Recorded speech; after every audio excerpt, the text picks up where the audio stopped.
Welcome to tonight's meeting of Georges River Council. I declare the meeting open at 7 p.m. I would like to acknowledge the Bidjigal people of the Eora Nation, who are the traditional custodians of all lands, waters and sky in the Georges River area, and I pay my respects to elders past, present and emerging. I extend that respect to all Aboriginal and Torres Strait Islander people who live, work and meet on these lands. Please stand for the National Anthem.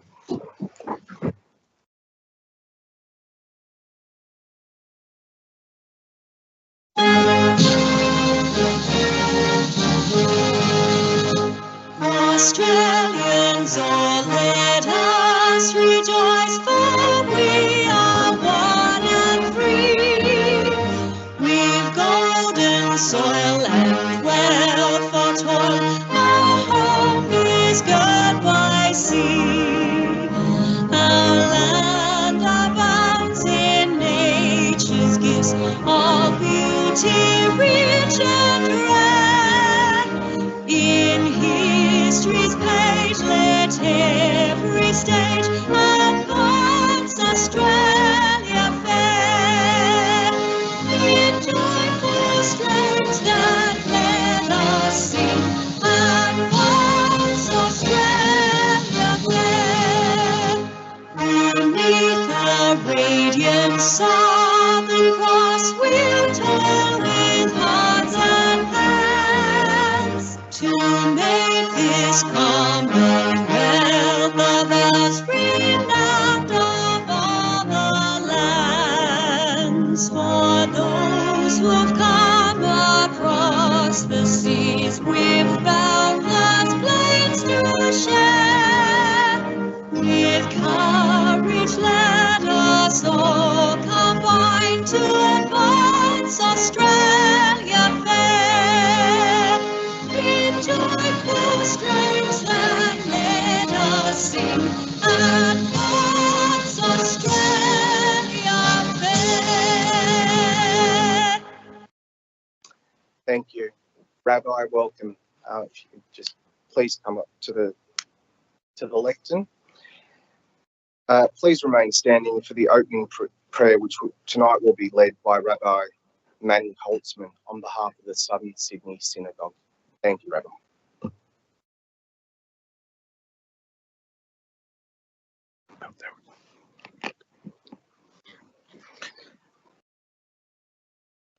May God, who grants salvation and everlasting kingdom blessing, the president, the councillors, the employers of the Georges River Council, guide them in their decision to seek truth and work in harmony. May they serve the community with dedication and reflection. We thank them for their commitment. Bless their work for the community's security and progress, the welfare of all citizens in the St. George River Council area. May our Heavenly Father bring peace to everyone. Amen. We gather this evening on the traditional lands of the Bidjigal clan of Eora Nation. We thank the elders and the traditional custodians who have cared for this land for thousands of years. May we respect this land and the people it sustains, including our Jewish community here in this region. We honor the descendants of the first people and their vital presence and cultures in Australia as we work together towards a brighter future. Thank you. Thank you, Rabbi. You may all be seated.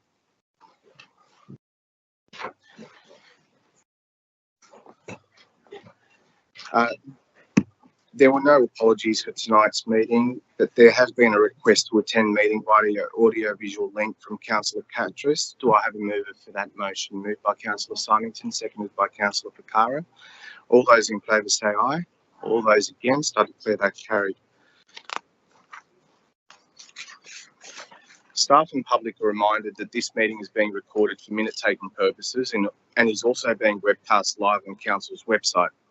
This recording will be made available on Council's website. The order of business is as shown in the agenda, and Council's Code of Meeting Practice prohibits the electronic recording of meetings without the express permission of Council. There are a number of disclosures of interest that I have from councillors, and if you can just bear with me, I'll read them out. The first declaration of interest is from Councillor Kaniarski, who declared a non-significant non-pecuniary interest in item CCL 028-24. Mr. Mayor, that's pecuniary significant. Pecuniary significant. Oh, so non-significant pecuniary, you mean? Or pecuniary? Okay. So, non-significant pecuniary. A non-significant pecuniary interest in CCL 028-24, open bracket, ASS 015-24, reported the Assets and Infrastructure Committee meeting held on the 13th of May for the reason that his son plays football for St George City, who... Okay, I'm reading the top one there. So do we leave it as non-significant non-pecuniary? Okay. Non-significant non-pecuniary. That his son plays football for St George City, who is the association that tendered for the use of the facility mentioned in the report. Councillor Kaniarski will remain in the meeting and take part in consideration and voting on this item. The next disclosure I have is from Councillor Smerdley, who declared a significant non-pecuniary interest in CCL 029-24. It's the committee of COM 015-24 reported the Community and Culture Committee meeting held on the 13th of May for the reason that his mother is a member of the Board for Jubilee Community Services. I have a special disclosure from Councillor Borg submitted for item CCL 030-24, and that is on ENV 019-24, reported the Environment and Planning Committee meeting held on the 13th of May 2024 for the reason that she has an interest in R2 zoned land. Councillor Borg will partake in any deliberations on this matter and will remain in the meeting and participate in the consideration and voting on this item.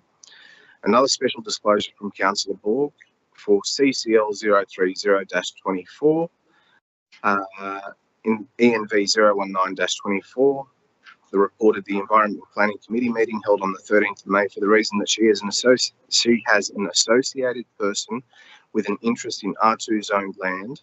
Councillor Borg will partake in any deliberations on this matter and will remain in the meeting and participate in the consideration and voting on this item.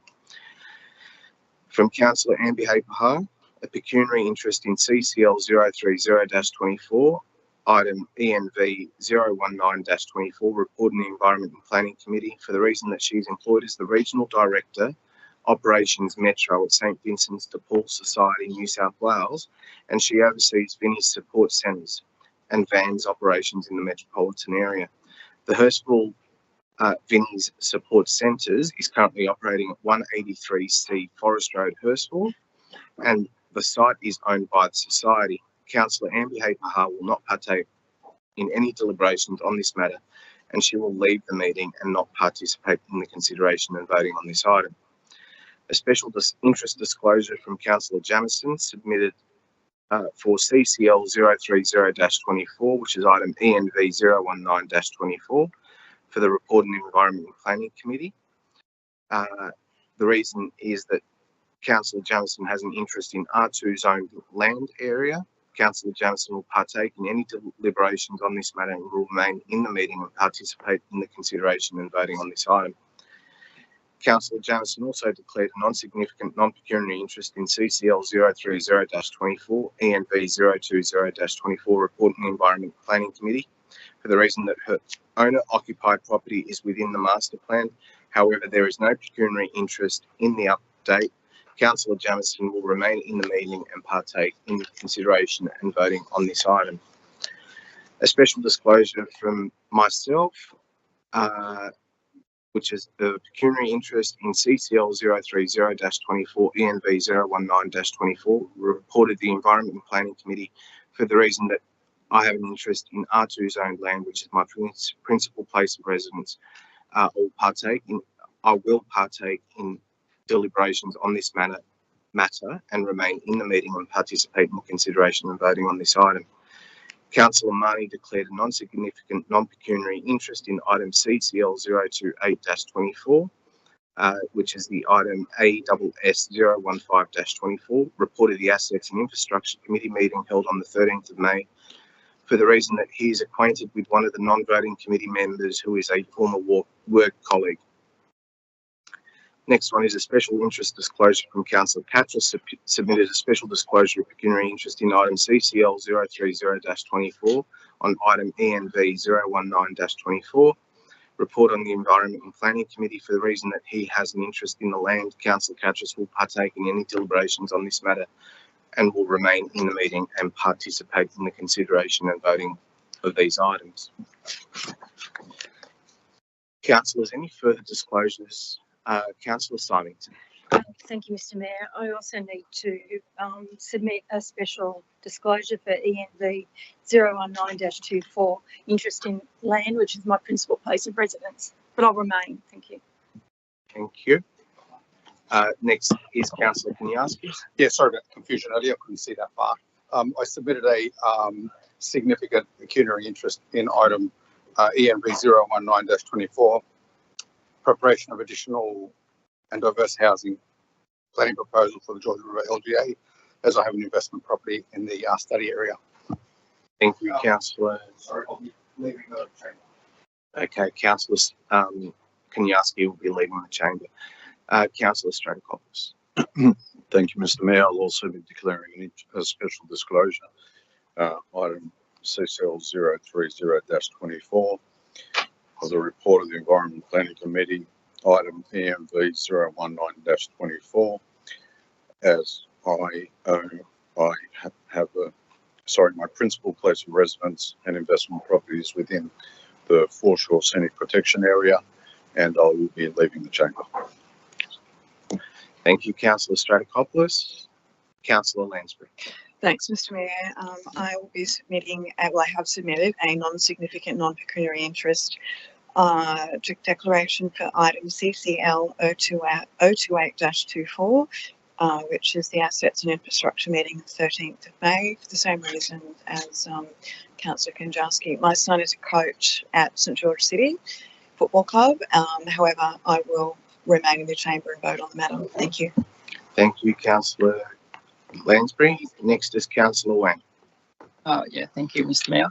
So I also declare a non-pecuniary, no significant interest on CCL 030-24 ENV 019-24. As my principal place of residence is R2 zone in the Foreshore Scenery Protection Area. This report proposes change a lot size for dual occupancy in R2 zones and proposed to permit multiple dwelling housing in R2 zone. However, the FSPA area exempted from those proposed changes, so there's no pecuniary impact on my R2 property. I will remain in the medium. Thank you, Councillor Wang. Thank you. Next is Councillor Fakari.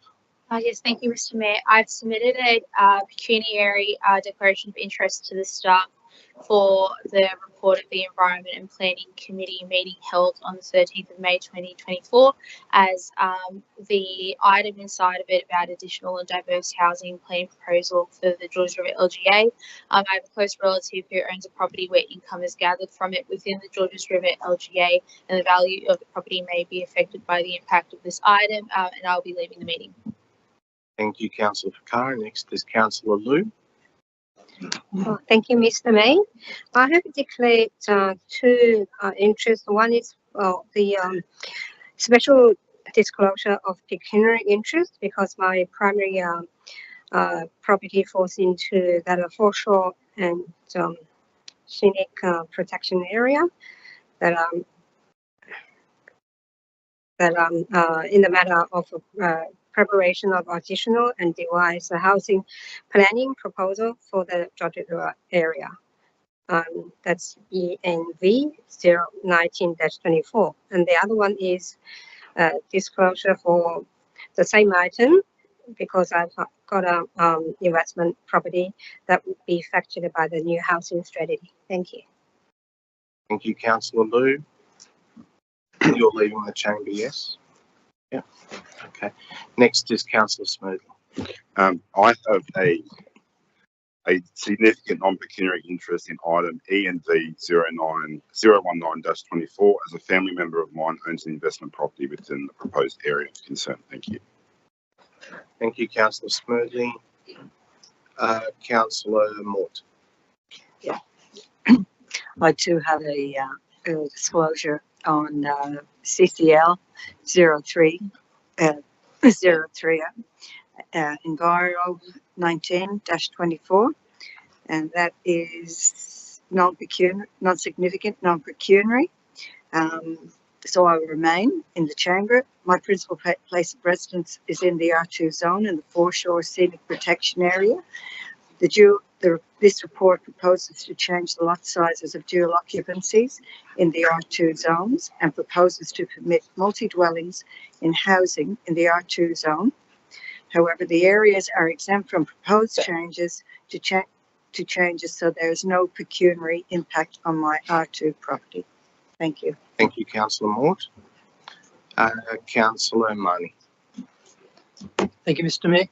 I just want to clarify what's up on the screen there. The wording I submitted was for ENV 01924 CCL 03024, and it's special disclosure of pecuniary interest, and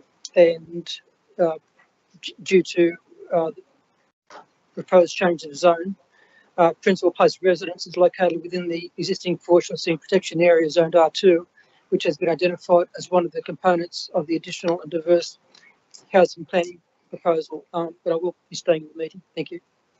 Thank you, Councillor Marnie. Any further disclosures, councillors?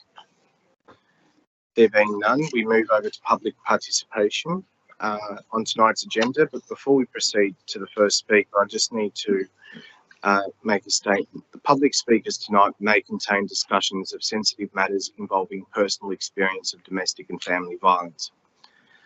Listener discretion is advised, as the content may be triggering or distressing to some individuals.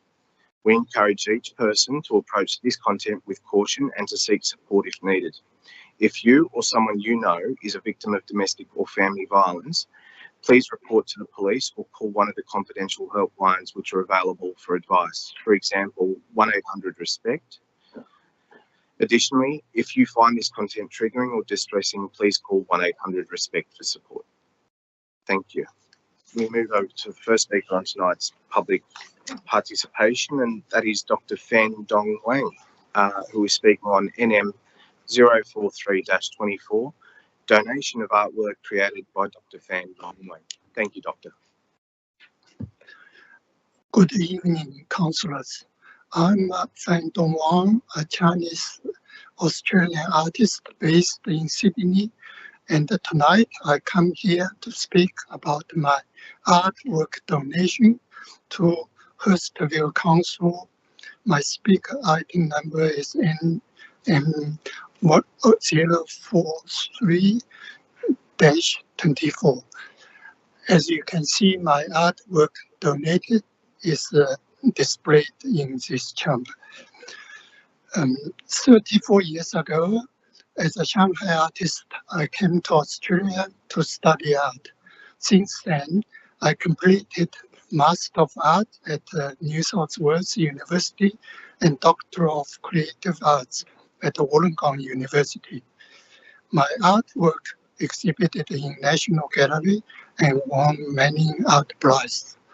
I have been working on the images of the dragon since I was an art student in China and again in Australia from 2000 at the Shanghai Star National Toy Exhibition organized by Kasura Powerhouse. In 2016, my large dragon installation was displayed under the Sydney Harbour Bridge, and in 2024, that's this year, my dragon banner were exhibited at George Street, Sydney, sponsored by Sydney City Council during this year's of Dragon Festival period. Hurstville is a place with a very large population of Asian Australians. Hurstville Museum and Gallery has these great opportunities for community artists to apply and exhibit their works in the Dragonflies Gallery. This year, I was fortunate to be selected to have successfully completed the Dragon exhibition in the Dragon Lair Gallery in the Hurstville Museum and Gallery, and it was featured in the ABC TV. And this donation is to thank Georges River Council and the Hurstville Museum and Gallery for your strong support for my work. Thanks also to the Mayor of the Hurstville and to the Council of Nancy Liu for your support in facilitating the process of this donation. And at the end, thanks to Georges River's Council for building Hurstville City as a vibrant and prosperous multicultural society. Thank you all.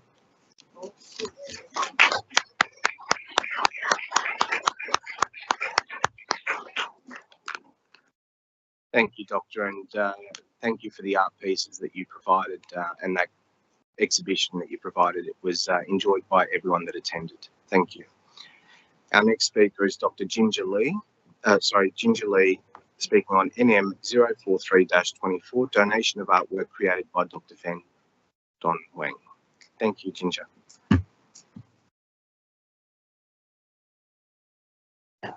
Okay. Good evening, Mr. Mayor, Deputy Mayor, and councillors and community members. My name is Ginger Lee, local artist and president of Chinese Heritage Pepper Art Club. And thanks for having me to speak here and support Councillor Nancy Liu's motion.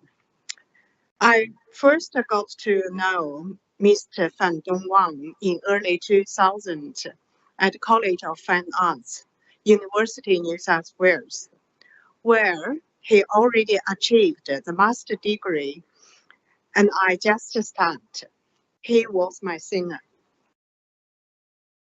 I'm delighted to say that over the years, Mr. Fan Dong Wang has continuously created artworks in different styles and different motifs, displayed them at home and abroad, and had them collected by various institutions and individuals. The dragon, symbolic to the heart of Chinese culture throughout ancient times to the present, is interpreted and viewed differently through a Western lens. Mr. Fan Dong Wang has been painting dragons for over 20 years, and his dragon have become a distinct symbol in the senior art scene, earning him several prestigious Australian art awards, including the Mossman Art Prize. In 2016, he was commissioned by the city of Sydney to create a large dragon lantern located near the Harbour Bridge to celebrate the Lunar New Year. In this year of the dragon, we are grateful to the artist and our local art museum for giving us the opportunity to once again see an exhibition centered around the dragons. Thank you again, Mr. Fan Dong Wang and the organizer. Thank you.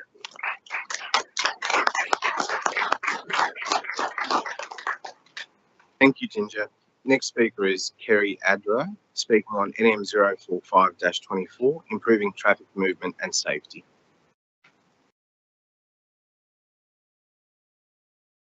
Good evening. I'm a resident of Oakley West, and I've lived in close proximity to the Oakley West Public School for more than 20 years. And I thank you for the opportunity to address the meeting on the important issue of road safety, particularly the safety of children attending the school. I support Councillor Marnie's motion for a traffic study, including traffic movement along Oakley Park Avenue, leading to the corner at Gunga Bay Road. At school drop-off and pick-up times, there are many cars entering and exiting Oakley Park Avenue, which is reduced to one lane at Stevens Reserve near a pedestrian crossing for children. I'd like to draw your attention to the behaviours occurring along Oakley Park Avenue which create an unsafe environment, particularly for children. These behaviours include motorists double parking vehicles adjacent to other vehicles and driveways to drop off and pick up children. Children then cross the street between parked cars and oncoming traffic. Motorists heading west on Oakley Park Avenue are conducting three-point turns, U-turns, reversing into driveways to change direction and enter the bus bay to drop off and pick up children. Vehicles are parking too close to driveways, reducing visibility for motorists and pedestrians, preventing safe access to and from properties opposite the school. This is occurring because road markings to direct motorists on safe parking distances were not all replaced when the road was resurfaced. The Department of Education has a publication prepared with the help of the police on its website that points out some of this behaviour as being dangerous and unsafe and alerts motorists to the penalties for breach of the road rules. When traffic is reduced to one lane and cars are parked on both sides of Oakley Park Avenue between Dame Mary Gilmore Road and Short Street, aggressive driving, confrontation and abusive behaviour between drivers travelling in opposite directions occurs. This behaviour is highly dangerous in a school zone for both the community and the children. To create a safer environment and allow a better flow of traffic, the action that council has taken to restrict parking on the approach to Short Street could be replicated where there is no stopping in school zone hours. I welcome the study, which I hope will provide long-term safety solutions. The safety of the community, however, cannot wait, and changes to address the behaviours mentioned really require urgent action. I thank you for your attention. Thank you, Kerry. Our next speaker is Leanne Madden, speaking on NM 050-24, beautification of Penshurst. Thank you, Leanne. Good evening. My name's Leanne Madden. I'm the owner of Stems for Style Florist in Penshurst, one of the local business owners. Penshurst Town Centre has a vast and broad heritage, yet it looks daggy and downhearted. We all acknowledge that it has been neglected, and now, thanks to the enormous efforts of the Project Penshurst Group and some of the councillors putting forward motions to rectify the neglect, we can look forward to some improvement. Per Councillor Jamieson's motion, the overall focus will be to renew or upgrade degraded assets, improve public safety and enhance the aesthetic feel and greenery in the area. We all wish to reactivate and revitalise the town centre. Great. Now there are some plans in place. Great. But how is it all going to happen? I mean in real time. How is the community and business going to be advised? Hopefully not by surprise when I turn up for work. Will the footpaths only be washed at night? Will the car park be done in stages or all at once? Some of the businesses, like me, access their parking and loading docks through the car park. We need to be able to plan and warn our customers what's coming. Does any of this include the other side of the station, like in the Strand? We don't want another Mortdale debacle, and whilst the prize at the end is highly desirable, I would still like to have a business to enjoy it. Lots has been said about greening the town centre with street plantings. Makes everything look much better, more welcoming, reduces heat stress and increases pedestrian safety. I have recently visited Narwee and Hurstville town centres, and both are examples of what can be achieved and what should be avoided. Narwee, despite its much smaller population, has street furniture, plantings and an electric charging station. All look relatively new and still in good condition.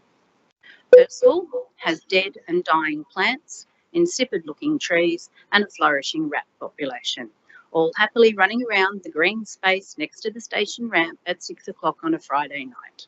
They are nesting underneath the tree planters. Penshurst does not want that, the community doesn't want it, and the businesses definitely don't want it. So looking forward, what is the maintenance plan on any plantings? Are there regular council upkeep, or are they left to wither and die? With 2 high schools and 2 primary schools part of the town centre, pedestrian safety is paramount. Pedestrians are customers and they won't come if it is not safe and welcoming. Safety barriers, bollards and plantings will all help this, as will the proposed traffic study for the Bridge Street, Penshurst Lane intersection. Perhaps when all of this is achieved, Penshurst will be a dam no longer. Thank you.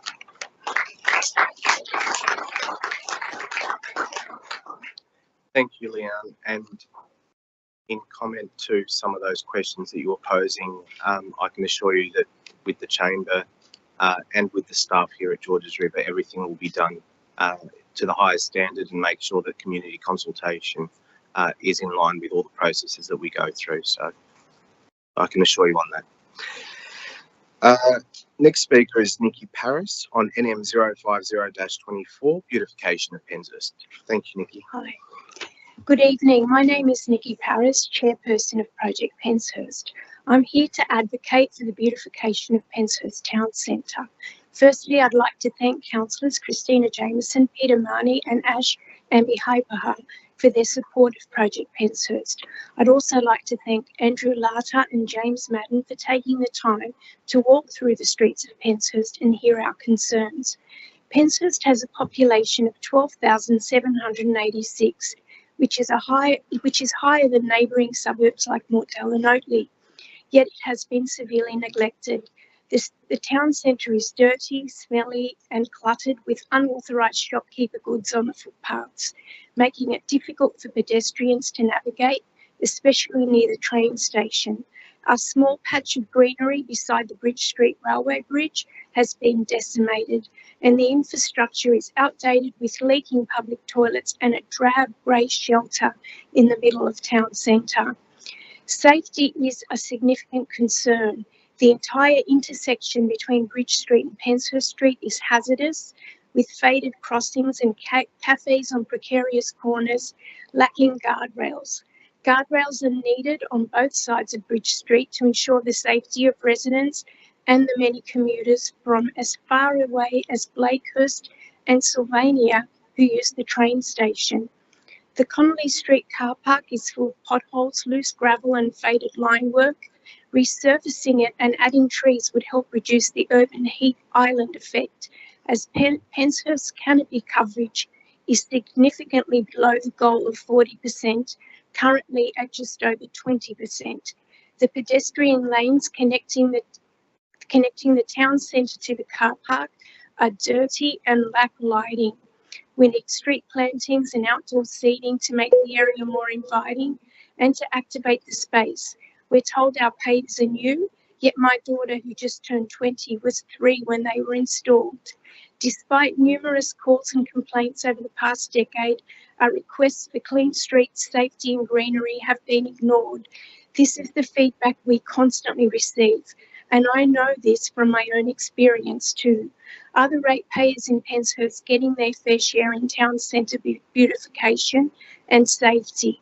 Is our money being spent proportionately, or is Penshurst simply supporting the beautification of other town centres? Why can't Penshurst have a regular deep cleanse? Why are the bins in Penshurst always so dirty? Why do I constantly see council trucks driving out of Oatley after maintaining their many gardens, but no one seems to be able to maintain a strip of greenery between Bridge Street and Penshurst Lane? Why did the community of Penshurst have to form a group to plead with council to get the basics done in our suburb? We're not asking for anything extravagant, just safe streets and roads, clean streets and greenery, the basics that will help restore our community's pride and well-being. Thank you.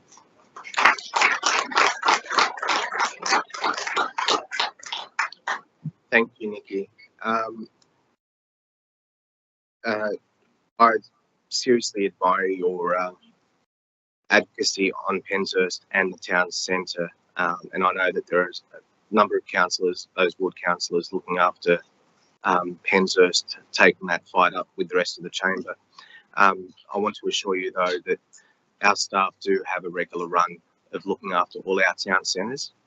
If things can be improved there, welcome all criticism that comes through.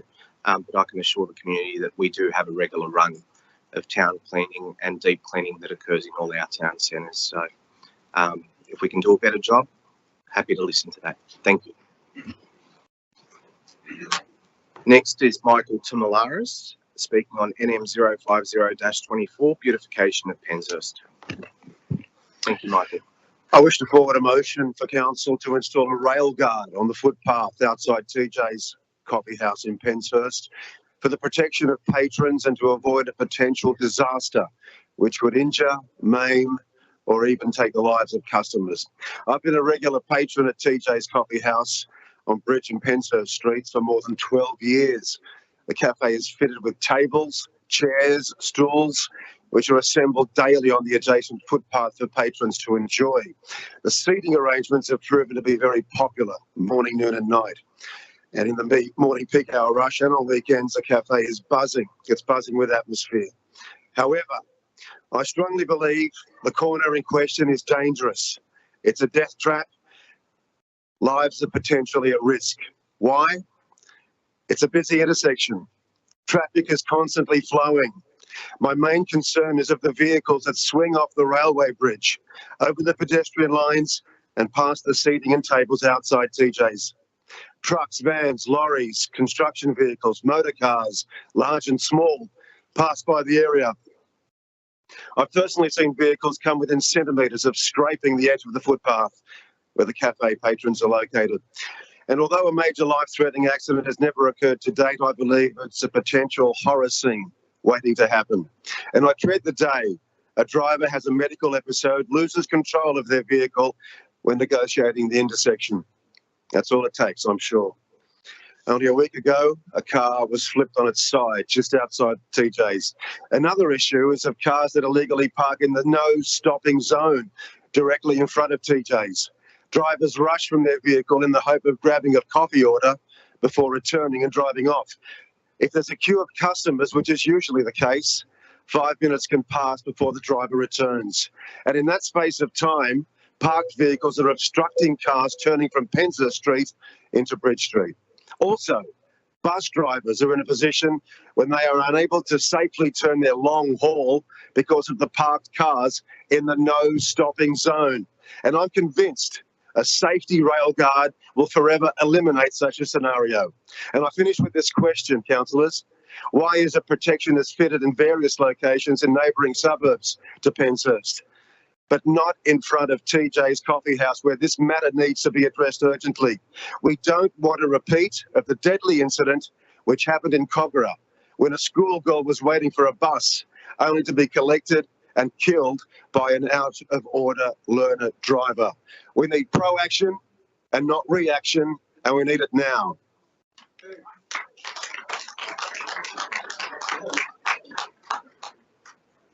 Thank you, Michael. Next speaker is Sonia Baxon on NM 045-24, improving traffic movement and safety remotely. That's right. So online. Hi, Sonia. Hello. Hi, Sonia. The floor is yours. Yep. Yep, you've got 3 minutes. Thank you very Go much. for it. Yep. Good evening, Mr. Mayor, councillors, staff and residents. Thank you for the opportunity to speak. As a resident of Oatley Park Avenue, I strongly support Councillor Marnie's motion for a traffic study along the length of Oatley Park Avenue, from Gunga Bay Road to Oatley Park. At school drop-off and particularly pick-up, the street becomes a one-lane road when cars are parked on both sides of the road. This creates a very dangerous situation where drivers travelling in opposite directions play duck and weave driving. And I've seen this many times, and there have been incidences of road rage and dreadfully dangerous driving. a mother running late one day smashed into my car as I was turning into my driveway at school pickup time.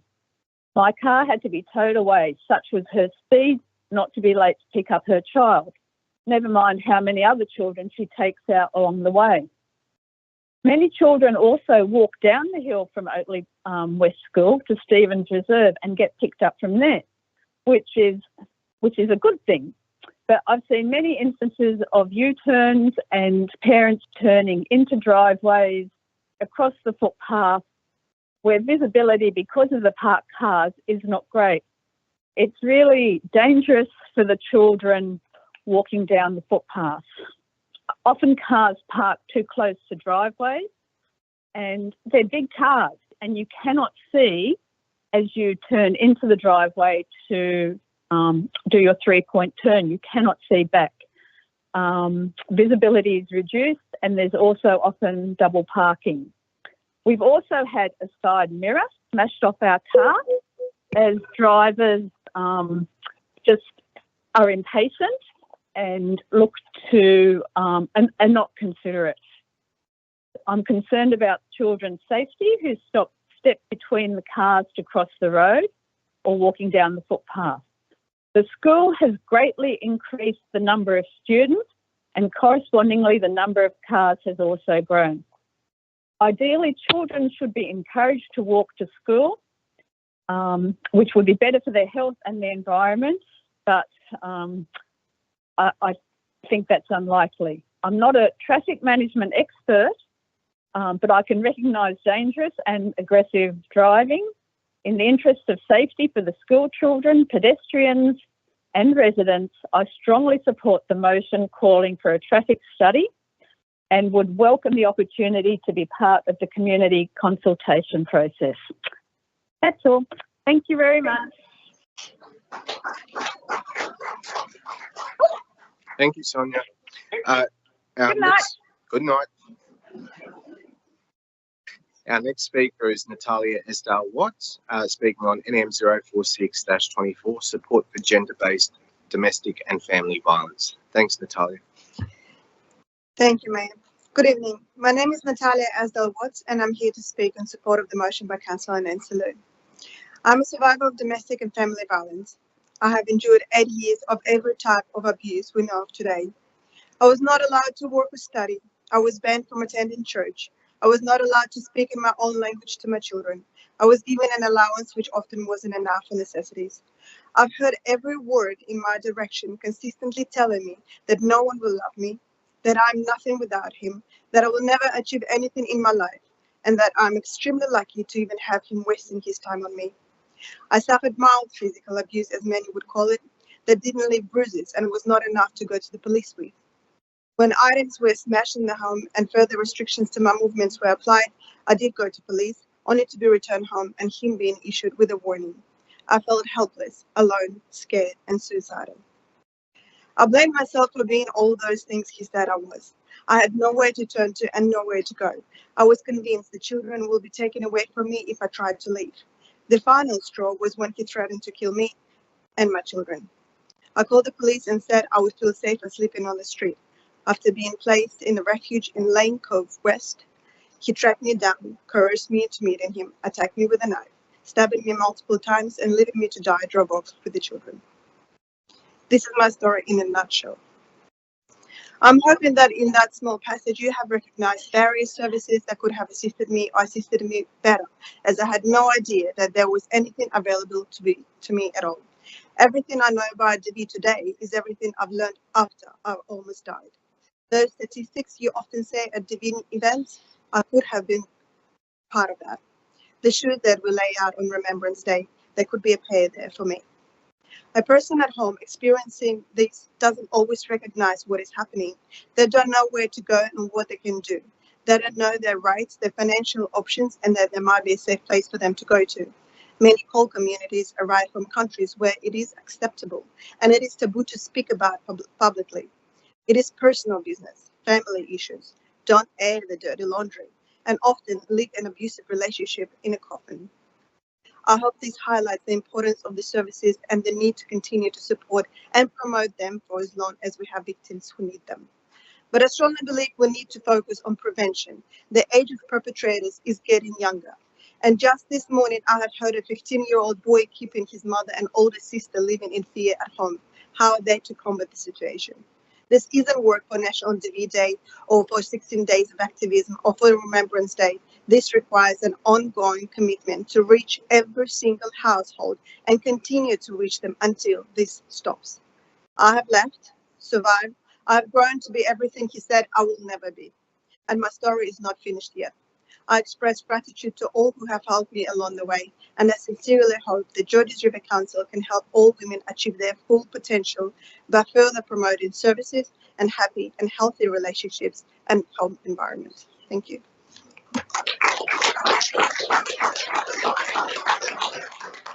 Thank you, Natalia. Our next speaker is Simon Chan, AM. Thank you, Simon. Thank you. Good evening, councillors. First of all, I'd like to acknowledge the traditional owners of the land, the Bidjigal people, the Eora Nation, and pay respect to the elders, past, present, and emerging. My name is Simon Chan. I run an art gallery, Art Atrium. We represent Dr. Feng Dong Wang, and so I think it's very appropriate that he donated his painting to the council. And I'd like to thank Councillor Nancy Yu for facilitating that, and also for all of you for accepting that donation. Dr. Feng Dong Wang is a really fantastic artist. He started off his career in carving, so his artwork is very much informed by his carving knowledge. And if you look at his work closely, he can turn a two-dimensional work into three-dimensional by the way he works around the shadows and so on.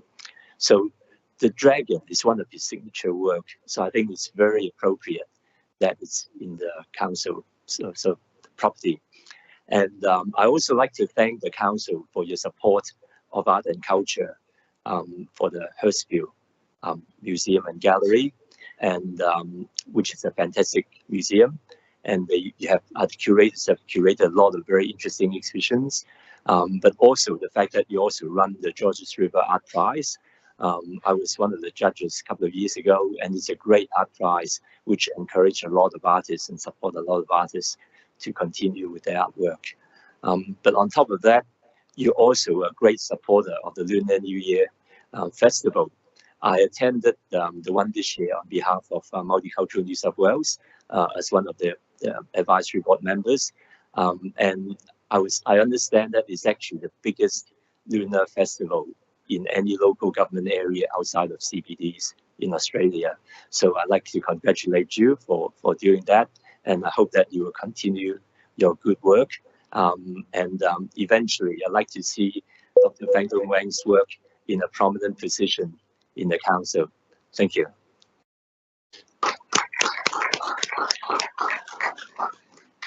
Thank you, Simon. And I think, Simon, we thank you for being here tonight. As a huge lover of all things multicultural and all things art, and being an advisory board member on Multicultural New South Wales is much richer for having your contributions. And I want to thank you for making the time for coming in tonight. Thank you, Simon.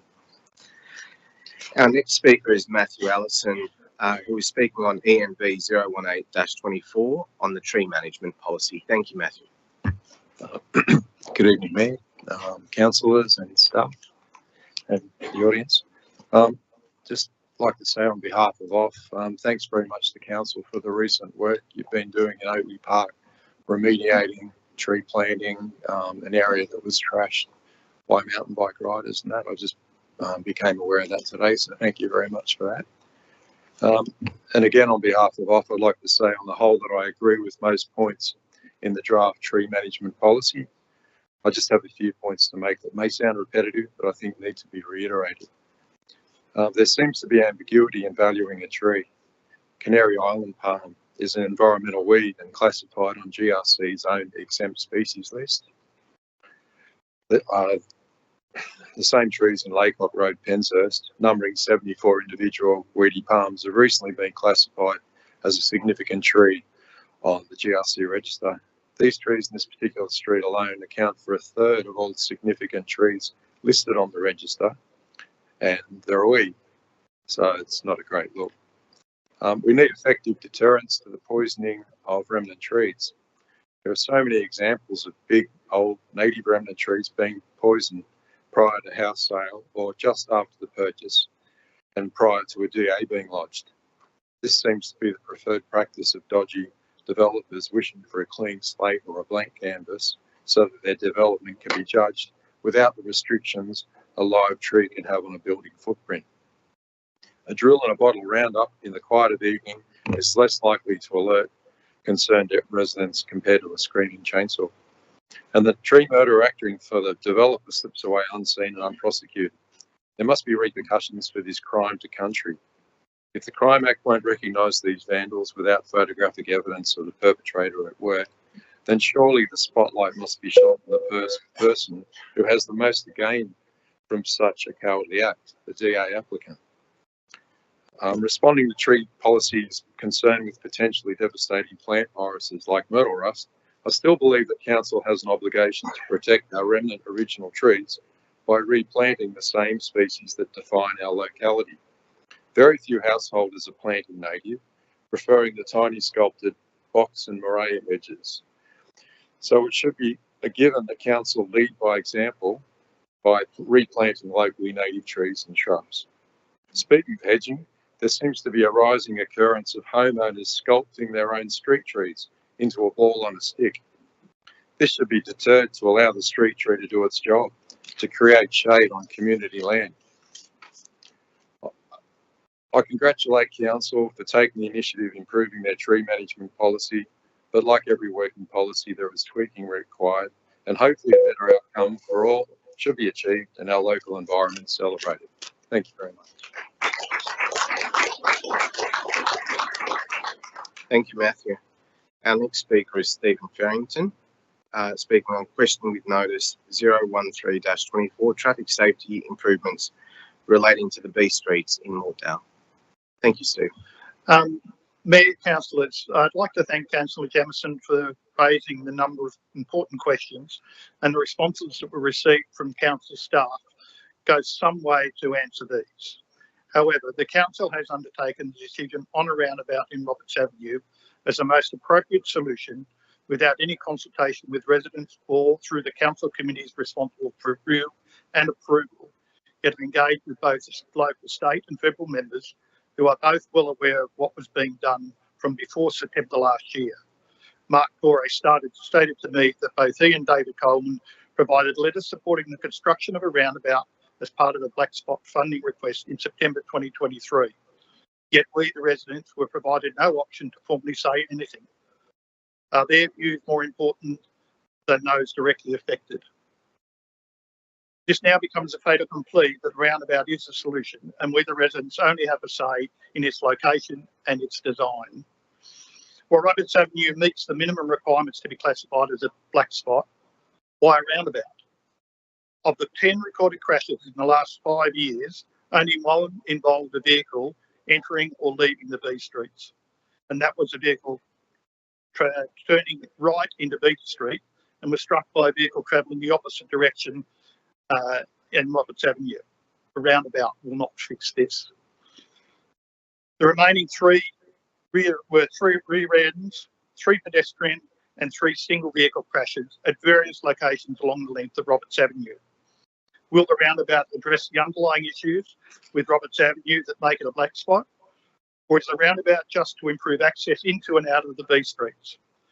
I'm unable to gain access to the council documents that provide the background information, as they are classified as operational, even though they provide the recommendation for a roundabout and should have been presented to the Traffic Advisory Council. The installation of another roundabout. Roberts Avenue already has 2 along its 1.2 kilometre length.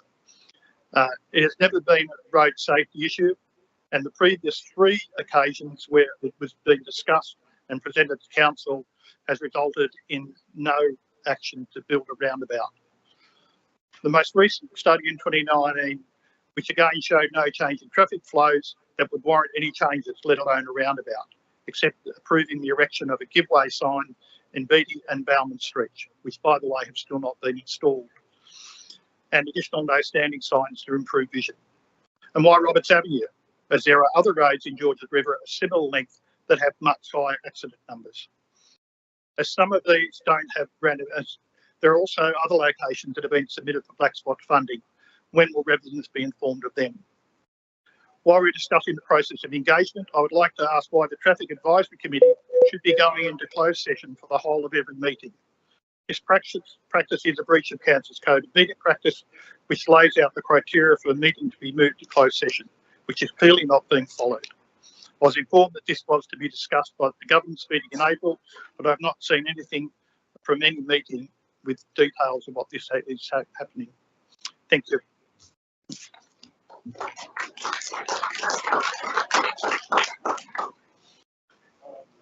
Thank you, Mr. Farrington.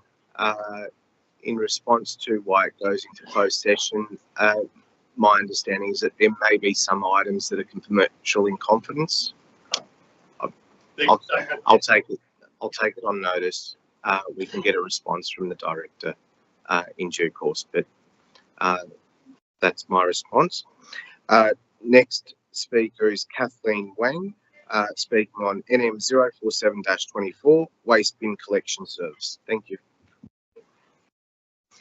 Good evening, Mr. Mayor and the councillors.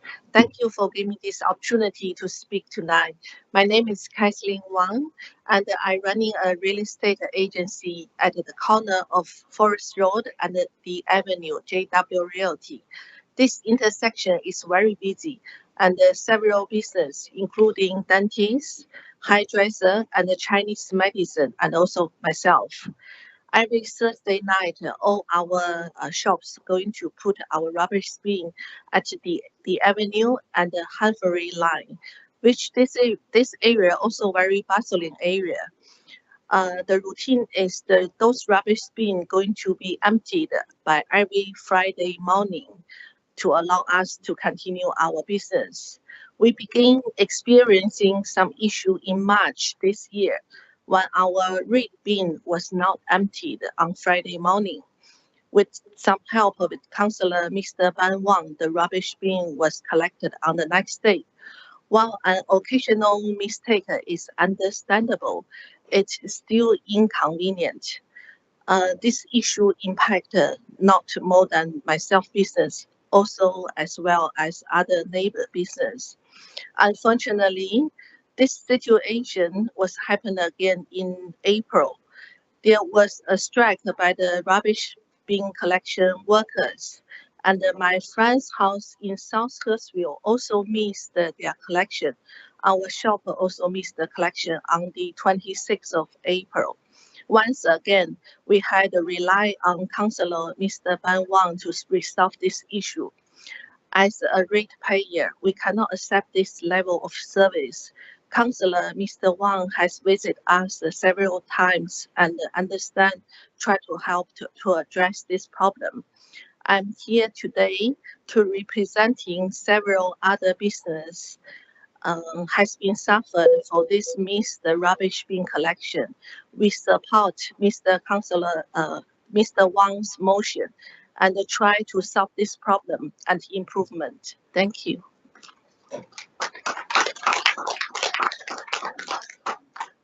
Thank you, Kathleen. Our next speaker is Tika Lee. Am I pronouncing that correctly?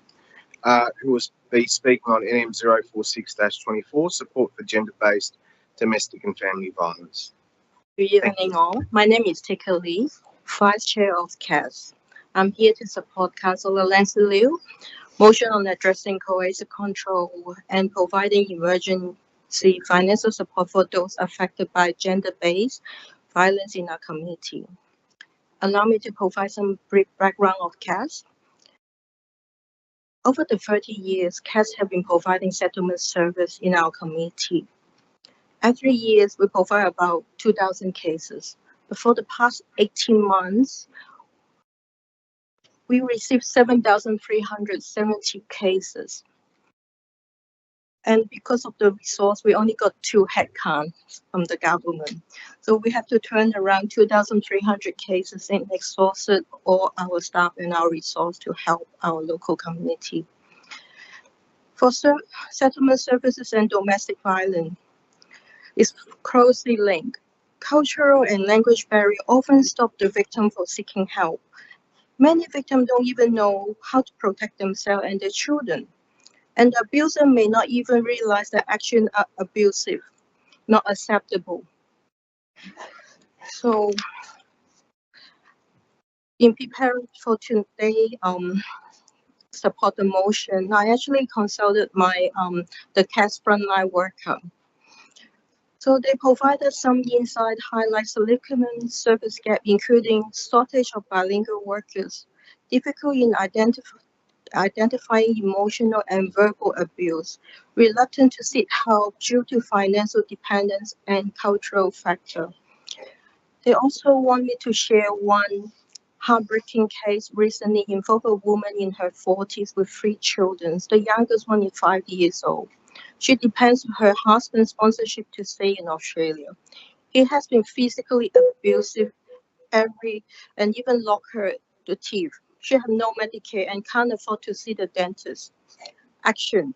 In action, we urgently need council support for emergency funding for shelter, food, bilingual support worker, cultural sensitive outreach and education. By supporting this motion, we send a powerful message that the Georges River Council stands with all members of our community, especially those suffering silent. This motion, we are affirming our commitment to create a safe and supportive committee for everyone. Thank you for your time and consideration. Thank you.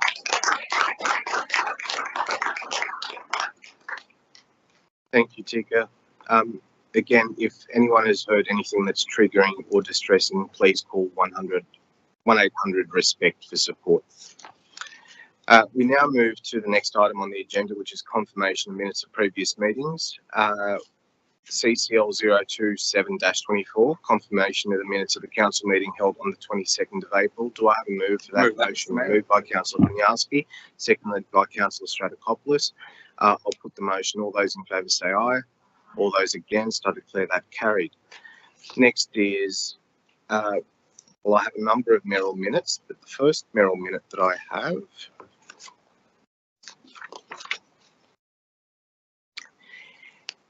is congratulations to the Lugano Lions on their 50-year anniversary. The Lions Club of Lugano was formed in 1973 following a meeting attended by residents from the Lugano area and Lions from the Lions Club of Hurstville. Following this meeting, it was decided to sponsor a new Lions Club to be known as the Lions Club of Lugano. The new club was chartered on the 15th of May 1974 with 60 members, which at the time was an Australian record for a new Lions Club. The club still has 2 charter members and 1 member who joined in the charter year. Hundreds of local citizens in the Lugano, Peakhurst Heights, Riverwood and Mortdale areas have passed through the club as active members over the last 50 years. The club's most successful fundraiser was the St Vincent's Lion Heart Appeal in 1978 and 79 to support the late Dr. Victor Chang and his world-famous heart transplant unit. The club's efforts raised a net amount of $504,000, which was donated to the Dr. Chang and his team. Since 1974 and through the tireless work of club members and the generosity of the local community, donations exceeding over $2 million have been raised. The Lugano Lions Club are strong supporters of the St George and Sutherland Medical Research Foundation and St George Hospital. They recently celebrated their 50-year anniversary and presented St George Hospital with a cheque of $30,000 at the awards dinner. My motion, councillors, is that council acknowledge and congratulate the Lugano Lions Club on their dedicated service to the community of Georges River over the last 50 years.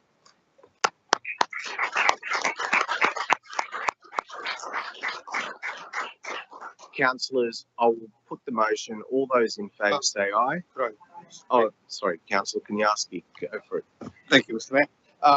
I attended that anniversary dinner along with Councillor Nancy Liu and also Councillor Nick Catras. And what I can say is what a fantastic evening that was, and what a great host MC we had. I can't remember the gentleman's name, the blue jumper, but I also did get to meet the charter member Bert Rymel, who was just an incredible gentleman that sat on the next table for me, and I spoke to him for quite some time, and it was absolutely fascinating. So I'd just like to say congratulations also to Lugano Lions. Fantastic 50th anniversary. Through the chair, I'd like to say a few words too. Basically, dealing with the Lions. Sure, go ahead, Councillor Catras. Yeah, it's Nick Catras on the screen. Unfortunately, this is not by choice, but anyway. Look, I've got to say that through my travels with the Lions, especially in my past life as the mayor, I found the Lions most committed and hardworking, and their generosity in giving up their time is insurmountable. I attended one of their meetings last week, and I intend to attend more. I'm not going to, obviously, Mr. Mayor, you've said a lot about the Lions, and I've got to say that I thought it was $3 million, but I may be wrong. But I've got to say that at the meeting, the camaraderie that I experienced, the acknowledgement of each other, and not only that, the fact that they're willing to actually give up more and more of their time to raise funds for community groups and for big organisations that need the funds. Congratulations to the Lions for their 50th anniversary. I could say more, but I will say that their current president, Mr. Mike Butler, who chaired the meeting, was excellent. And I've also got to say that they did have a high attendance. Unfortunately, their current chair his term is over, and somebody else will be taking over. But keep a message to the Lions: keep on doing what you're doing, and I hope to join you in the near future. Thank you. Thank you, Councillor Catras. Councillor Liu. Oh, thank you, Mr. Mayor. On top of that, I just want to add up. Firstly, congratulations for Lugano Lions for their 50s. And Lugano Lions is going to hold their community fair on the 15th of September 2024 from 10 a.m. to 4 p.m. So at our local Riverwood Park in Riverwood. So they want the community to join them for a fantastic day of community celebration. Thank you, Mr. Mayor. Thank you, Councillor Liu. And before I put the motion again to the floor, I only recently on Saturday myself, Councillor Morton, Councillor Marnie, along with Councillor Hamby Bahar, were at the Walk and Yarn event at Oakley Park, and we saw the Baker brothers. Can I say that? Greg Baker and his helpers doing fantastic work. Three of them are doing fantastic work down at Oakley Park and providing all attendees with the sausage sizzle. That is going across the board in our LGA to a lot of our events that we host, and I want to thank you deeply from on behalf of the whole community for the great work that you all do. So, councillors, I'll put that motion. All those in favour say aye. All those against, I declare that carried. And at this point, I'd like to welcome up Mr. Mike Butler and everyone that has joined him from Lugano Lions to be presented with a congratulations certificate from myself and councillors and the greater community of Georges River.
Thank you again, Lyons.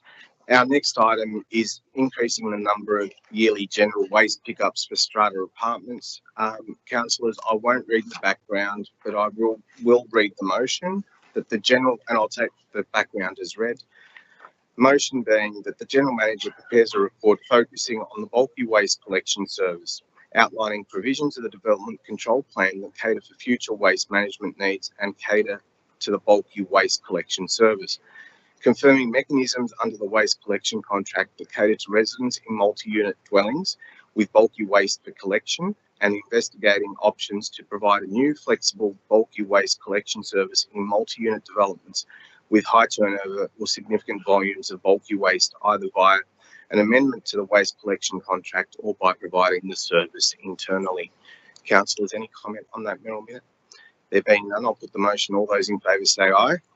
All those against, I declare that carried. The next item is congratulations to council staff for the delivery of the Blackshaw Gould Community Pavilion. Again, I'll take the background as read on that motion, and the motion being that council congratulate and thank all staff involved in delivering the Blackshaw Gould Community Pavilion for our Georges River community to enjoy and use for many years into the future. Any comments on that, councillors? There being none, I'll put the motion. All those in favour say aye. All those against, I declare that carried. Next one is acknowledgement of the great service provided to our community by Superintendent Commander Rowan Crampsey.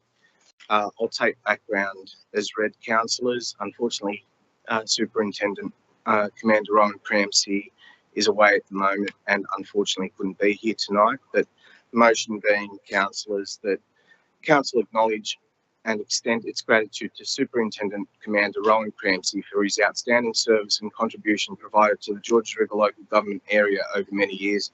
We extend our best wishes for his continued success in all his future endeavours. Any comments, councillors? There being none, I'll put the motion. All those in favour say aye.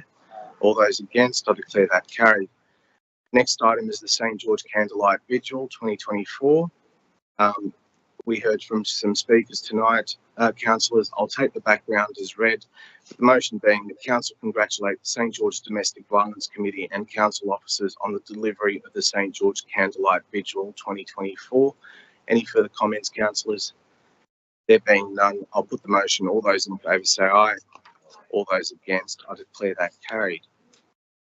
Next item is walking and yarning on country. I'll take background as read, councillors, and the motion being that council thanks Auntie Barb Sims and Uncle Dean Kelly for sharing their knowledge and expertise on the Oatley Park foreshore, specifically the local landscape and native plants with the community to mark the eve of National Sorry Day and start National Reconciliation Week.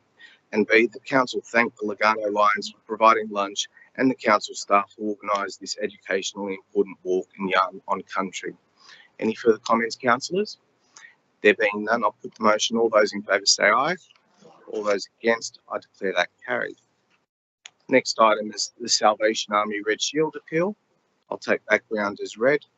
Motion being that council thanks the Salvation Army for their tireless work in the community, specifically the 2024 Red Shield appeal. Councillors, any further comments on that? There being none, I'll put the motion. All those in, Councillor Wang. Yeah, just a quick note. So for the Red Shield appeal, so we would like to also thank the council and the premier for the business breakfast lunch, and also for the past weekend for 2 days. There are some community organizations like Georges River Association has supported the Red Shield appeal, door locking, and so maybe we could mention that in the minutes. So in partner with the Salvation Army Hurstville. What are you? Yeah, you're making. I just want to suggest the amendment to include thank the community group as well for supporting the Red Shield appeal. Yeah.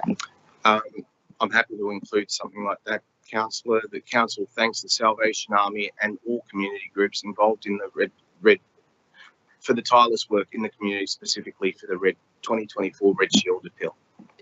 Yeah. I'll put that motion. Yeah. Okay. Any further comments, councillors? So can we just mention that the George River Association was in I'm scared partnership? of mentioning any specific community groups, Councillor Wang, because if I miss out any, then that could upset some others. So, given that it is a Red Cross, Red Shield Appeal event, I think it's important not to take away from the work that Red Cross does, and our links are with Red Cross and the Red Shield Appeal. But obviously, any members and volunteers and also community groups that have assisted, I can extend it that far in a very blanket approach. I believe is probably the best way, rather than getting into specifics. Okay. Thank you. Yep. Just making sure. Salvation Army, its volunteers, and all community groups that have assisted for the tireless work for the 2024.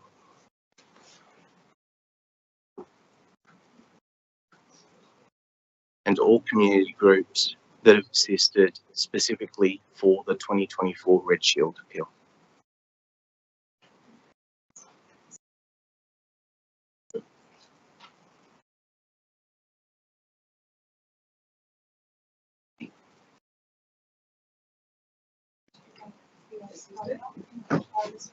Oh, sorry, I've got a screen in front of me. I can read it here. Sorry. Thanks, Salvation Army, its volunteers.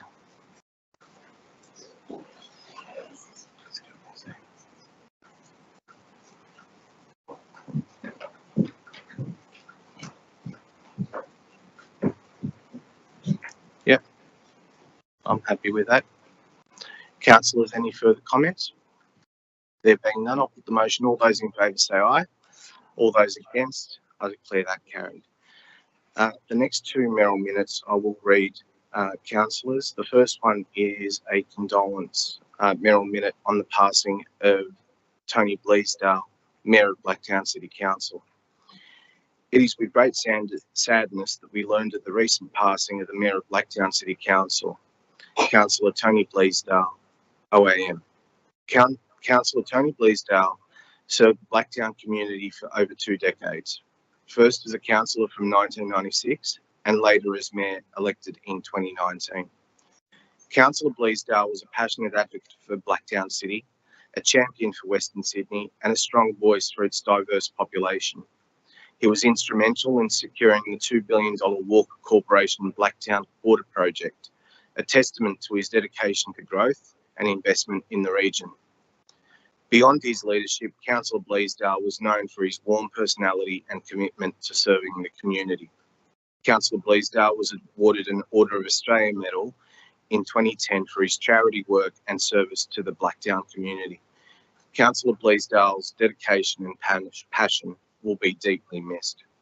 The motion, councillors, is that Council write to Blacktown City Council expressing our sympathies for the recent passing of Councillor Tony Bleasdale, Mayor of Blacktown. Any further comments? Councillor Simon. Thank you, Mr. Mayor. I'd like to also make a contribution. I was sad to hear of Tony's sudden passing. I met Tony a few years ago when he and his team visited the Norm O'Neill cricket training facility and we toured it with then Mayor Green. He was a larger-than-life figure who had an incredible passion for Blacktown. Tony grew up in Liverpool, England and came to Australia in the 1960s. He was a union organiser who rose through the ranks to become the New South Wales Assistant Secretary of the Building Workers Industrial Union in the 1980s, improving worker safety, wages and conditions. The now member for Blacktown and former Mayor, Stephen Barley MP, retold this little gem recently to me. He said, we had to deal with the 2015 Struggle Street documentary that aired on SBS. When everyone was telling me to just write an angry letter expressing our collective displeasure at the so-called documentary, Tony said, screw them, let's protest. So began the infamous garbage truck blockade of SBS. I think that's encapsulated how Tony was. Tony had many friends and had even met Pele, Nelson Mandela, numerous premiers and prime ministers, and many other fascinating identities. Tony loved football, helping people, and was a true believer his entire life. But when it was all said and done, he loved his family the most, and they returned that love. Vale Tony Bleasdale. Thank you, Councillor Symington. Council, the motion, any further comments, sorry? There being none, I'll put the motion. The council right to Blacktown Council expressing our sympathies for the recent passing of Councillor Tony Bleasdale, Mayor of Blacktown. Put the motion. All those in favour say aye. All those against, I declare that carried. My next motion is a condolence motion again to Chris Minns on the recent passing of his father. John Minns, the father of the New South Wales Premier, Chris Minns, passed away in St George Hospital on the 1st of May 2024, surrounded by his family. John Minns was a former school teacher, principal and senior education administrator. Together with his wife, Cara, they were proud supporters of their son and his political career. John was raised in Earlwood, where he enjoyed playing on the banks of the Cooks River with his siblings. His parents encouraged the pursuit of knowledge and the sharing of ideas. The dinner table provided an opportunity for discussion and learning. John's school years were fruitful and he developed a passion for the dramatic arts. It was on joining a drama group that he met his future wife. While he loved his acting, John realised that he needed a more stable career, and teaching fulfilled that need. John was a passionate teacher who often reflected on how fortunate he was to be paid for doing something that he loved. He was also a very successful person in his own career, moving through the ranks of principal before finishing in administration, where he provided mentorship and support. John and Cara established their home in Penshurst in 1976, where they raised their 3 children, Sarah, Chris and James. A home filled with love of family and learning, as well as an acute understanding of those less fortunate. John gave practical example of this through his membership of and untiring volunteering for the local conference of the St. Vincent's de Paul Society. Very well read and always striving for knowledge, both John and Cara fostered the same in their children, at the same time encouraging them to be aware of the needs of others, particularly those doing it tough. The lessons were well learned, and the community are the beneficiaries, with all 3 children being practical contributors to society. Tonight, we'll recognise the valuable contribution John Minns made to our community and extend our deepest condolences to his family and friends. Councillors, any further contributions? There being none, I'll put the motion. Council notes the passing of Mr. John Minns and extends our deepest sympathies to his wife, Cara, and his family. All those in favour say aye. All those against, I declare that carried.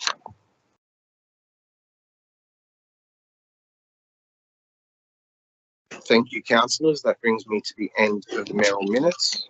I have condolences as the next item on the agenda. Do I have condolence motions? Deputy Mayor Borg. Thank you, Mr. Mayor. I'd like to extend my deepest condolences to Councillor Jamieson on the passing of her father, Photius Petrakis, affectionately known as Fred, who left us on the morning of May 17th. Photius arrived in Australia from Athens in 1962, where he was married to Dimitra, who came from Cyprus the same year. Fred is survived by his 3 daughters and 4 grandchildren. Fred worked at Qantas for 25 years and was a quiet family man, unassuming and extraordinarily shy. He was a man of high morals and believed in doing the right thing. He's left a legacy of love and respect. My heartfelt sympathies go out to Councillor Jamieson and her family during this difficult time. Thank you, Councillor Borg. Councillor Lansbury. Thank you, Mr. Mayor. I'm tonight moving a condolence motion for Rangalingham Ambi Hapaha, a resident of Hurstville and grandfather of our very own Councillor Ashbini Ambi Hapaha. He passed away on the 27th of April. Ramalingan Ambi Haberha, affectionately known as Ambi, was a distinguished Tamil scholar and poet who made significant contributions to the development of the Tamil language in Australia and internationally, renowned as one of Sri Lanka's most prominent and internationally acclaimed Tamil poets and educationists. Ambi held a revered place in the literary world. He was also a devoted husband to Manohara Devi and a loving father to his 3 children, Umadevi, Thirakumar and Thayapari. He was born on 17th of February 1929 in Jaffna, Sri Lanka, and Ramalingam grew up in a large family. He assumed caregiving responsibilities for his siblings following the early passing of his parents. He was raised in an environment that cherished education and culture. He developed a profound interest in literature and a fervent commitment to socialism. His mother and father were instrumental in nurturing his passion for Tamil poetry, writing and mathematics. In 1980, Ramalingam moved to Papua New Guinea, where his family soon joined him. They settled in Port Moresby, making it their home for the next 25 years. During this time, Ramalingam worked as a teacher at Port Moresby International, teaching mathematics and English, and later took on a government role in shaping the educational curriculum in PNG. He was well known in the teaching education community of PNG, even becoming close friends with many PNG politicians, including the former Prime Minister, Sir Julius Chan. He retired in the early 2000s.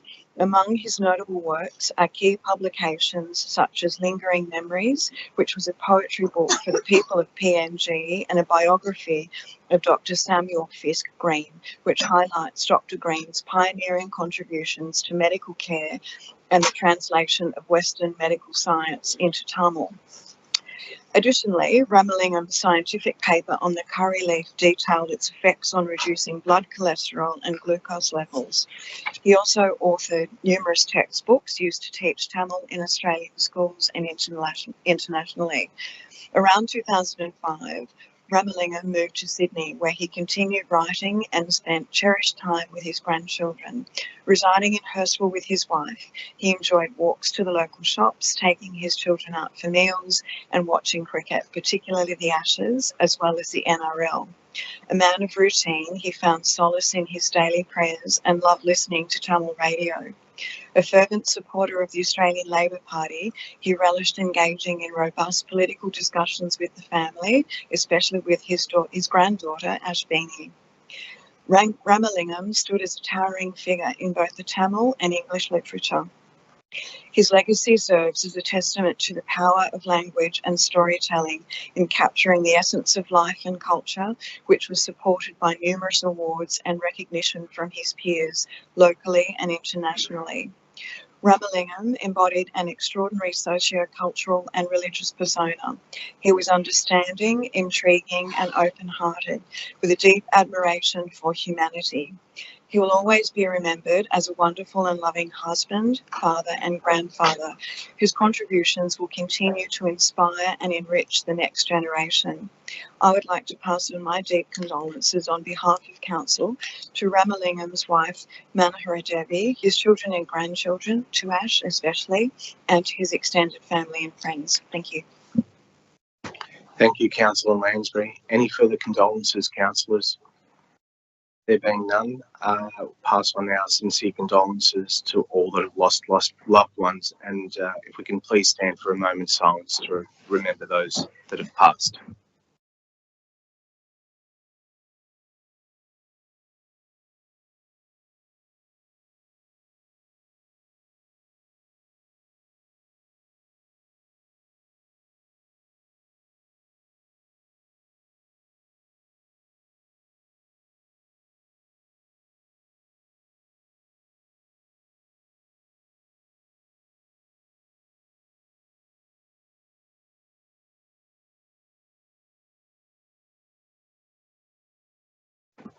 Thank you, councillors. Thank you, everyone. You may be seated.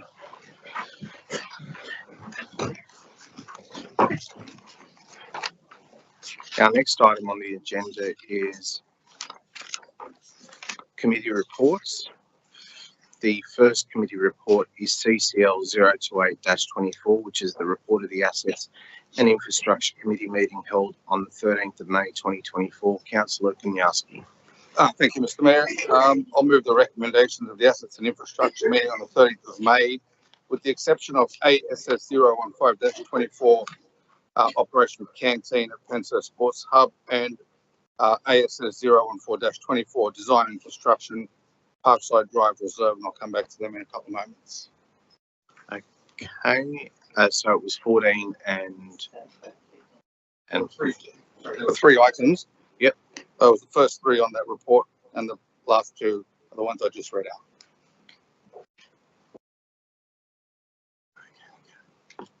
So 11 to 13. Yes. We'll be voting on those first. Yes. Yes. Okay. So moved by Councillor Kanyarski, seconded by Councillor Smerdley. Councillors, any further discussion on this? There being none, I'll put the motion. All those in favour say aye. All those against, I declare that carried. Councillor Kanyarski. Thank you, Mr. Mayor. The other two items are ASS 015-24 and ASS 0-014-24. They're just a small amendment on those. If you care to have a look on the screen in a moment, all it is just the pricing of those items. So the amendment is to include the prices on those motions. Moved by Councillor Kanyarski, seconded by Councillor Liu. Councillors, any further discussion on that? There being none, I'll put the motion. All those in favour say aye. All those against, I declare that carried. Next item is committee report CCL 029-24, report of the Community and Culture Committee meeting held on the 13th of May. Community and Culture, Councillor Liu. Oh, thank you, Mr. Mayor. That I just want to say the committee recommendations for items COM 014-24 to COM 015A-24 as detailed in the report be adopted by Council. Thank you, Mr. Mayor. Thank you, Councillor Liu. Do I have a seconder? Councillor Kanyarski. Councillors, any further discussion on that? There being none, I'll put the motion. All those in favour say aye. All those against, I declare that carried.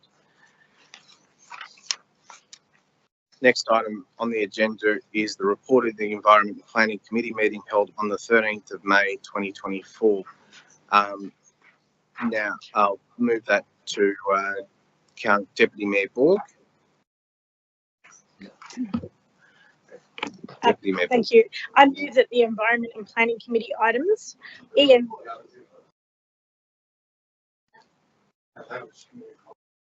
still got quorum anyway. That's fine. Sorry.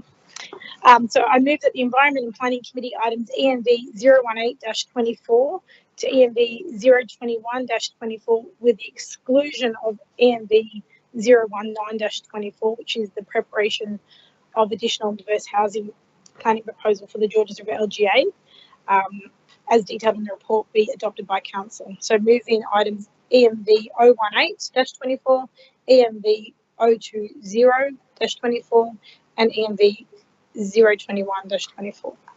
Thank you, Deputy Mayor Borg. I have that moved by Deputy Mayor Borg, seconded by Councillor Kanyarski. Any further discussion on that, councillors? There being none, I'll put the motion. All those in favour say aye. All those against, I declare that carried. Next item on the agenda is again reported the Environment and Planning Committee meeting held on the 13th of May, but this is item ENV 019-24, and I'll give an opportunity for councillors that need to leave, and I'll just double check that there's 2, 4, 6, 8. 9, 4 and 4. Oh yeah. Councillors, there's 9 of us still here, which provides us quorum. Deputy Mayor Borg. Thank you, Mr. Mayor. I will move item ENV 019-24, preparation of additional and diverse housing planning proposal for the Georges River LGA, as detailed in the report. Thank you, Deputy Mayor Borg. Do I have a seconder? Councillor Lansbury. Any further discussion on that, councillors? Deputy Mayor Ball. Yeah, I just have a couple of short comments. I'd just like to make a short comment on the importance of the proposed additional and diverse housing planning proposal, which is just one facet of Council's response to the New South Wales housing reforms.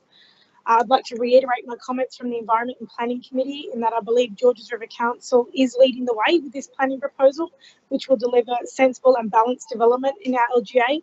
While other councils are asking for more time from the state government to do their own planning, our planning team hit the ground running 8 months ago, and that is why we're in the position we are tonight to endorse this planning proposal that will deliver 8,245 more homes in our LGA that suit all different types of families and are well designed and well located, while still preserving all the unique heritage and biodiversity aspects of our LGA. And I'm optimistic that Premier Minns and Minister Scully will permit Georges River to enact this proposal in lieu of the application of the low and mid-rise housing SEP in our area. Thank you. Thank you, Deputy Mayor Ball. Councillor Lansbury, did you want to say anything? There being none. Councillors, any further comment on that? There being none, I'll put the motion. All those in favour say aye. So we're going to have to go round the table. Sorry, Vicky.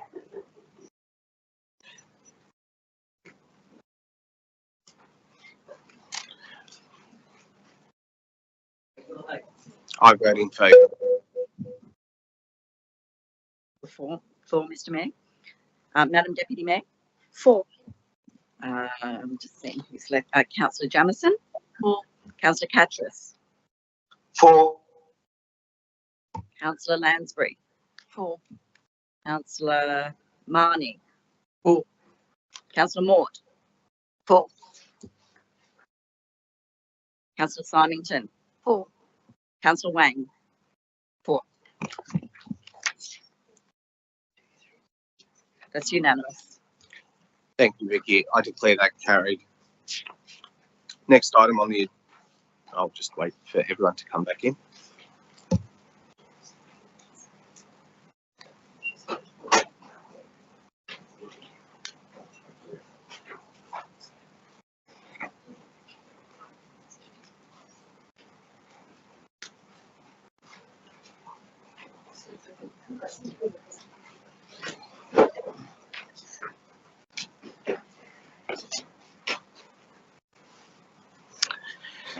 Thank you, councillors. The next item is CCL 031-24, report of the Finance and Governance Committee meeting held on the 13th of May. Councillor Jamieson. Yes, I move the recommendations of the committee. Moved by Councillor Jamieson, seconded by Deputy Mayor Ball. Councillors, any further discussion on these items? There being none, I'll put the motion. All those in favour say aye. All those against, I declare that carried. Mr. Mayor, I'd like to move a procedural motion that in accordance with clause 8.5 of Council's Code of Meeting Practice, Council alter the order of business of this meeting to allow for the following item to be considered prior to other items on the agenda, and that item is NM 050-24, Penshurst Town Centre beautification. Thank you, Deputy Mayor Borg. I have a procedural motion, councillors. I'll put the motion. All those in favour say aye. All those against, I declare that carried. We now move to item NM 050-24, which is the Penshurst Town Centre beautification. Councillor Jamieson. Seconded by Councillor Amber Hagbart. I got it. Thank you so much for your kindness and accommodating me for this. We've been working on this for a while, so I really appreciate it. Just wanted to say thank you to Project Penshurst 2222 for the continued dedication to our community. I'm so pleased that the council will be addressing some of Penshurst's pressing needs within this financial year. As Project Penshurst 2222 puts it, we're giving back Penshurst mojo. I sincerely hope that my fellow councillors will support this motion so we can begin planning the much needed upgrades of the Penshurst shopping area. Next month, we finalise the 24-25 budget. I will be pushing for council to prioritise funding for essential safety improvement in Penshurst, such as the rail guard outside TJ's, Bridge Street, and enhanced lighting for the walkways at the Connolly Street parking area. Together, we can make Penshurst a safer, more vibrant place for everyone. A DAG no longer. Thank you. Thank you, Councillor Jamieson. Councillor Amby Abraham. Councillors, any further discussion on this? There being none, I'll put the motion. All those in favour say aye. All those against, I declare that carried. We now continue with the rest of the agenda, which is the finance and governance items. CCL 032-24, applications pursuant to Council Award Discretionary Fund Policy, May 2024. Councillor Jamieson. Oh, you're moving. Sorry, Deputy Mayor Borg is moving I'll the move on motion. behalf of Councillor Jamieson. Yeah, I'll move that the application for funding pursuant to the Council Award Discretionary Fund Policy as outlined in the report be approved. Moved by Deputy Mayor Borg, seconded by Councillor Lansbury. Councillors, any further discussion? There being none, I'll put the motion. All those in favour say aye. All those against, I declare that carried. Next item is CCL 033-24, reported the outstanding council resolutions period at 2 and including 31st of March 2024. Deputy Mayor Borg. Thank you. I move that the report of the outstanding council resolutions up to and including 31st of March 2024 be received and noted. Moved by Deputy Mayor Borg, seconded by Councillor Marnie. Councillors, any further discussion? There being none, I'll put the motion. All those in favour say aye. All those against, I declare that carried. Next item is CCL 034-24, Pedestrian and Traffic Safety Capital Works Project Budget Update. Councillor Kanyarski. Thank you, Mr. Mayor. I move the recommendations of officers. Moved by Councillor Kanyarski, seconded by Councillor Smerdley. Councillors, any further discussion on this? There being none, I'll put the motion. All those in favour say aye. All those against, I declare that carried. Next item is CCL 035-24, Public Exhibition of the Draft Georges River Council Community Lease and Licence Policy. Councillor Liu. Thank you, Mr. Mayor. I move those two recommendations printed in the paper being adopted. Thank you. Thank you, Councillor Liu, seconded by Councillor Kanyarski. Mr. Mayor, I'm sorry to interrupt you because I'm not sure if I can put up a hand or anything. I do want to ask some questions on the community lease and license policy, if that's okay with you. Yep. To the director. Yeah, thank you, Mr. Mayor. To the director, I draw your. I'm going to page. Well, in my business papers, it's page 85, but in the actual policy, it's page 6 of 18.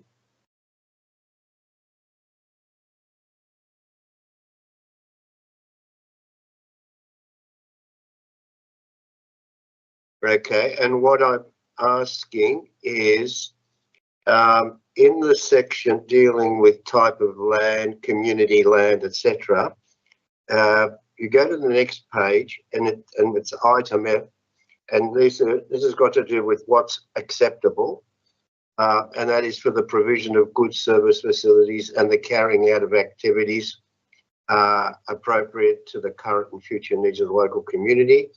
And then it's got 1, public recreation, 2, the physical, cultural, social, intellectual welfare or development, blah, blah, blah. I was just asking the question, are religious non-for-profit organisations and politically related organisations, if they're non-for-profit, are they barred, or they can provide a submission and it would be appropriately looked at? Is there any barring, let's say, of those organisations, religious and or political? Councillor Catras, I think I understand what you're asking, and in light of the technicalities probably involved with that question, is it okay if we took that on notice? Yes, I'd like to, yeah, if I could get a response to that, I'd appreciate it. Yep. Thank you. Thank you. The next question is, I go to page 89 of my business pages, which is page 10 of 18, and I'm looking at I'm looking at assessment of applications for lease or licenses. You might have to take this one too on notice, Mr. Chair. But it talks about assessment of applications for leases or licenses. A prelude to that is that Section 55 of the Local Government Act 1993 indicates is heavily, well, let's say, is heavily reliant on going to tender and reviewing tender situations. What is the situation when, for instance, you've got a long-term non-for-profit organisation, and this is just hypothetical. I'm not saying that these people are in the firing line, but let's say someone like Meals on Wheels or the Cogra Historical Society. Let's just take, for example, that, and all of a sudden you go to tender for those, what they are occupying at the present moment, and then all of a sudden some subsidiary of, let's say, the Greek Orthodox Community of New South Wales puts in a tender because they want to establish something which is of benefit and meets all the requirements of what's indicated in 4.2. What do we do with the existing tenants who have been there for, say, I don't know, 10, 20 years? What do we do with those? Do we just displace them and say that you no longer have the premises? Or do we find alternative premises for them? How do we work on that? But because there really is nothing in there that indicates it sort of says something about people that have got existing tenancies, but if does one override the other and then they get booted out? Director of Community and Culture. Through you, Mr. Mayor. I think Councillor Catras, you're talking about a few specific examples. So your first question around religious organisations, they aren't excluded from the policy. Is that answering your first question? Yes, it does. Thank you. Yeah. And then the second part, that to me is more of a process rather than a policy decision. So the policy stipulates who can and can't enter into a lease within different types of land, so community land and operational land. If you were then looking at the competitive process through the EOI and the criteria and the weighting, what would happen as a result of that afterwards would then be a process decision. So there isn't anything in the policy which says what you would do. We are noticing there is more competition at the moment for community leases and licenses, but I don't think that a policy document would say, I guess, what the unsuccessful tenderer, what steps we would take with the unsuccessful tenderer besides notifying them. They would then be notified of any upcoming expressions of interest that we also put out. Does that answer your question? Yeah, so I presume what you're saying is that because we don't have any policy on that, they would just be automatically displaced or told that they don't have any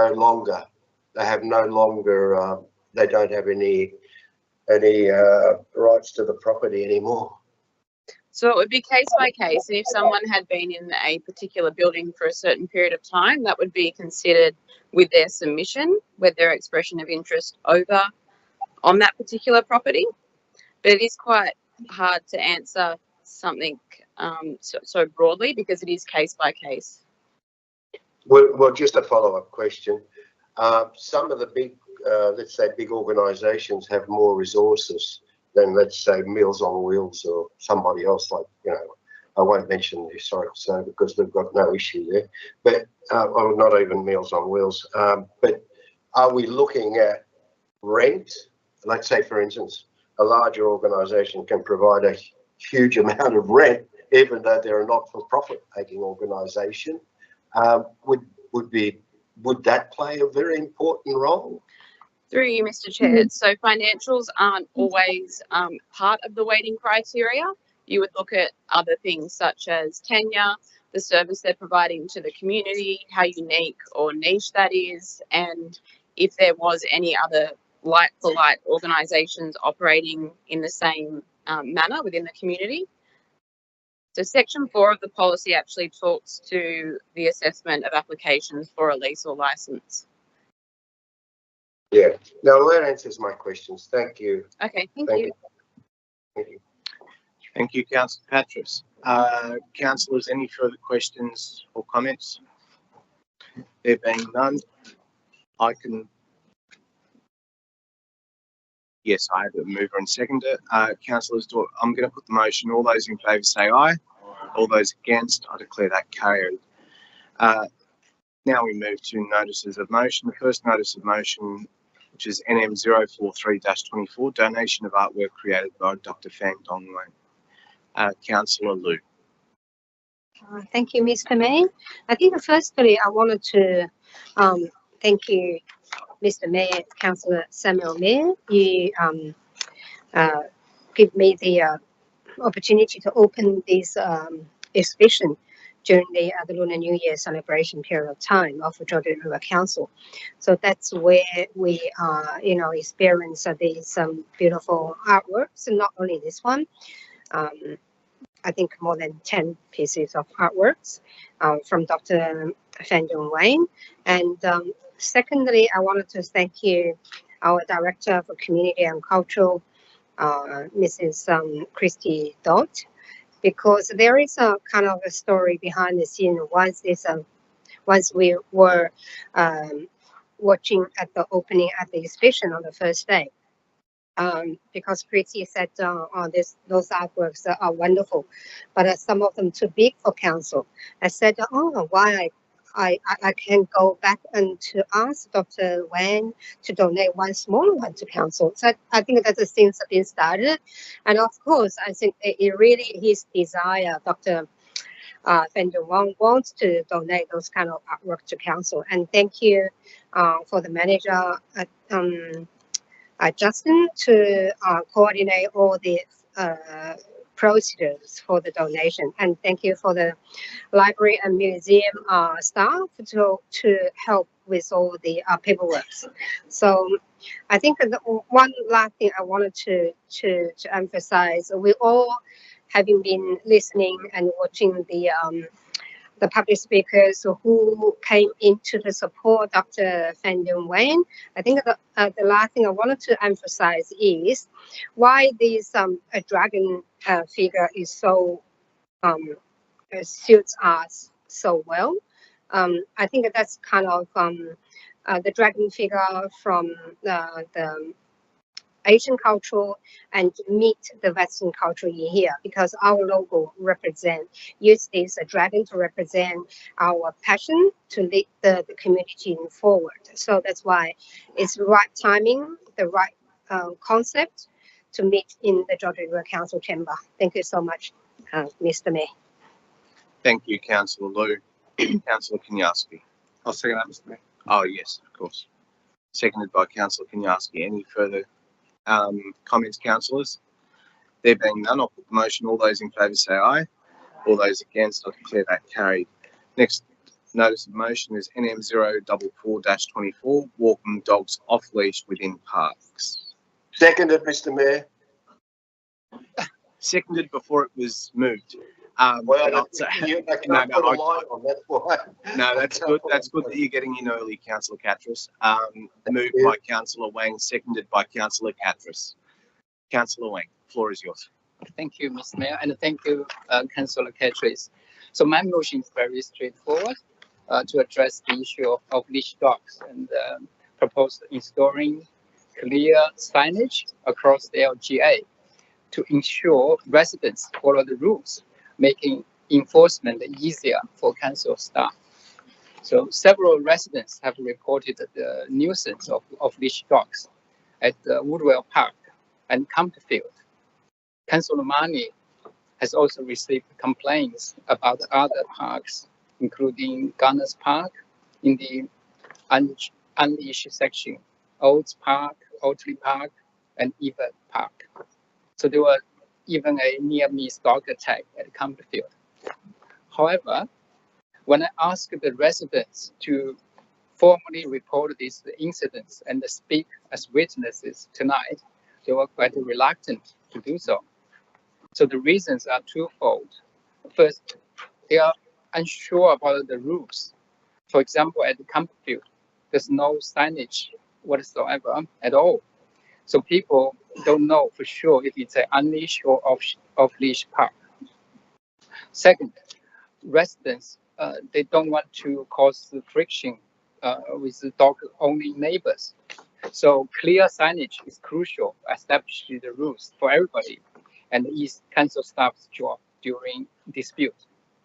So as far as Hurstville is concerned, so we know it's already at a deficit for open green space, comparing with the other woods in our LGA.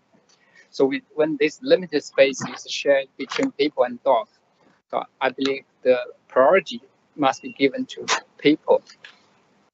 As a dog owner myself, a dog lover myself, I understand the joy pets bring. However, dog owners must be responsible. Some people, they are inherently afraid of dogs, so we need to understand that. And also, I knew a dog traumatized by attack from another dog, and the dog need to see a dog psychologist. So we all remember last year's terrible incident in Lugano. So where two dogs chased a woman and her pet into a muddy river. So the council is responsible for safeguarding people and pets in our LGA. So installing clear off-leash signage is an effective way to keep people and their pets safe, protect our reputation, and minimize any legal liabilities. So, councillors, I look forward to your support. Thank you. Thank you, Councillor Wang. Councillor Catrus. Thank you. Is this going to be a trauma story, Councillor Catrus? I'm not going to repeat my trauma story, but you just need to be attacked by a pit bull, by a Doberman Pinscher, and you'll see what I'm talking about. But anyway, having said that, I do want to make one amendment, if Councillor Wang would accept it. That's in Part B, that a review is undertaken to assess the existing regulatory dog signage at all parks and reserves throughout the LGA. This, I just want to add, this is to include off-leash areas. Are you happy with that? So point B, Councillor Wang. Yep. This is to also include off-leash area, because you've stated you're actually more focused with people with leashes. Yeah, so the old parks, they would include the unleash and the off-leash areas, right? Okay, yeah, I just want to make that clear, that's all. So, I mean, so without this qualification, so it's automatically includes the both, right? Yeah. That's what I thought. Is that okay? Oh, yeah. All right. Oh no, I just probably I can maybe I can maybe provide some clarity. Just speaking to the director, parks are parks. You can include this to be incorporated into the motion. The director can make that work pretty streamlined and get it done. So if you're happy to accept that amendment, Councillor Wang, then okay, so that amendment has been accepted, Councillor Catrus. Councillors, any further? No, I've got to say something. Oh, okay. I've got a question to the director. In an off-leash area, does it preclude children from playing in that area?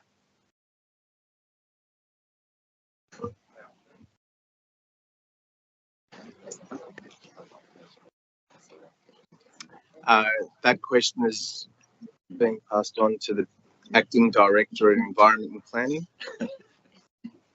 Mr. Spooner. Thank you, Mr. Spooner. Thank you, Mr. Mayor. I'm just seeking some instructions from my colleague next to me, which I couldn't understand, unfortunately. That's a great question. I don't know the answer to that. There are requirements in the Act for an animal to be under the care and control of a person who is over the age of 16. the determination would be whether those children in that playground were required to be in care and control of that animal. That would be something I would like to get back to you if that's quite okay with you, Councillor Catras. My question basically relates to children wanting to play there. Well, look, I'll elaborate. I think I better elaborate. Look, the issue I have here is that overwhelmingly, dog owners are very, very responsible, and they do take care of their dogs in such a way that they don't impinge on other people's rights or enjoyment of the park. What I do find, however, there's that element who believe that because it's an off-leash area, then they have special privileges which precludes other people from enjoying the park. And I think that needs to be clarified so that a proper sign does go up indicating to the off-leash areas what their rights are and what are the rights of the rest of the community in terms of, yes, you can have a picnic here if you want to, if you're just going to have a picnic. And I understand that who would want to have a picnic in a dog lodge, but at the same time, I have heard complaints from local community members saying that we are told that we are to take our kids out of the park because you cannot be in this park while my dog is off leash. Now, I can understand that. I just need to know. I can understand that they think that they have full rights to the park, but at the same time, my view, we've got 11 parks, off-leash parks. My view is that they're open to the whole of the community, whether they have a dog or don't have a dog. But at the same time, the people that allow their dogs to be off-leash have to, that little element that doesn't take any notice of this requirement of being responsible and making sure that their dog is not impinging on the rights of other people, unfortunately you have to be told. And you can just imagine if you have, let's face it, a Rottweiler, one Rottweiler in a park, one Doberman Pinscher in the park, one Pit Bull Terrier, one German Shepherd, just one of those dogs in a park, it virtually neutralizes the enjoyment for other people. So I really do feel that we need a sign that explains quite clearly, hey, this is a dog leash free area, but please understand you have to allow for the comforts of others that want to use the park. Thank you. Thank you, Councillor Catras, and those remarks have been noted. Councillors, any further discussion? Councillor Simon. Yeah, just a question to the director or acting director. So what Councillor Catras is saying, so if there was an area where there was an issue where residents and children were told they can't walk through an off-leash area or enjoy that area, would it maybe that the signage would have to be specific to the part in the Act that says that those dogs have to be under control? Would be a particular way around it so enforcement could happen? To the acting director. Thank you, Mr. Mayor. Under legislation, council can issue signs in public places which restrict the activities that are undertaken in that location. So if we were to declare an area to be a leash-free area, that could either have a fence or no fence to it. It would be up to the council to determine what of those activities or uses could occur within that parcel of land and whether that would include children playing in there or not. I think common sense would be that wouldn't be the case because there's too much of a user conflict between dogs and children. And while the dog may well be well behaved and a happy dog, sometimes dog will attack children if they're provoked or if they feel threatened by the movement of those children. So it would come down to whatever signage the council decided. I think the request is for us to do a review of current park signage and look at those and come back with some recommendations. And what words we put on those signs is really a matter for the council with the land manager on those signs as to what can and can't happen. But I think the prudent response would be to limit any conflict between children playing and dogs exercising, because that is the intention of a leash-free area, is to exercise a dog. But we'd also be looking at size of the dogs, and maybe we have areas for small dogs and large dogs because there is conflict between dogs. So we'd be looking at all those sorts of things and having appropriate signage, which would be, I guess, etiquette or rules or conditions of entry upon those areas in which people would have to be compliant with. They would be signposted, and the rangers could then take the appropriate regulatory action. Thank you, Mr. Mayor. Thank you, Mr. Spooner. Councillors, any further questions, comments? There being none, I'll put the motion. All those in favour say aye. All those against, I declare that carried. Next notice of motion is NM 045-24, improving traffic movement and safety, moved by Councillor Marnie, seconded by Councillor Smith. Councillor Marnie. Thanks, Mr. Mayor. First, I have an amendment to this motion, and that's due to the fact that two of our speakers spoke about some recent history of driver aggression, driver behaviour around Oakleigh West Public School. And I've sent an amendment through to the staff just tonight, which will be point C. Not sure if it's gone through yet, but I sent it during the meeting earlier.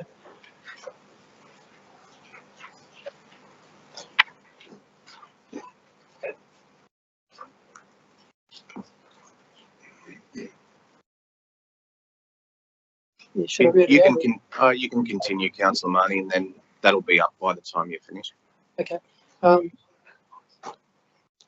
Right, so this motion is a result of local residents who hold concerns about the behaviour of some drivers during school school drop-off and pick-up times. As the safety of school children who lack the cognitive skills of adults is paramount, I would very much appreciate council's support of this motion.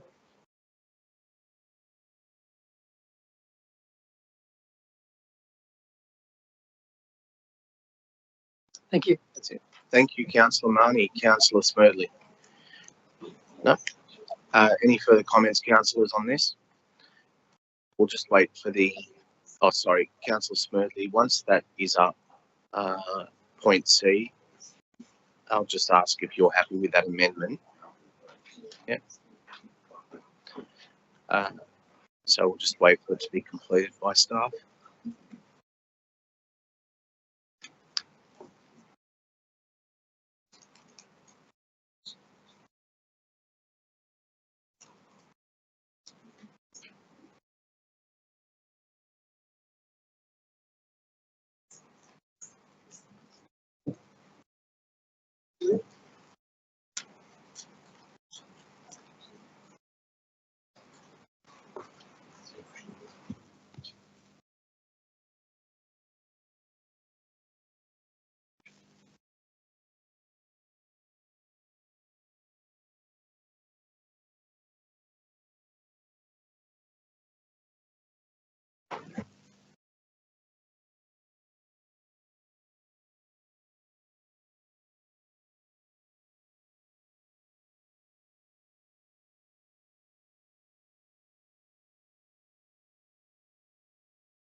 Okay, councillors, that's the end of that amendment. So, councillors, I'll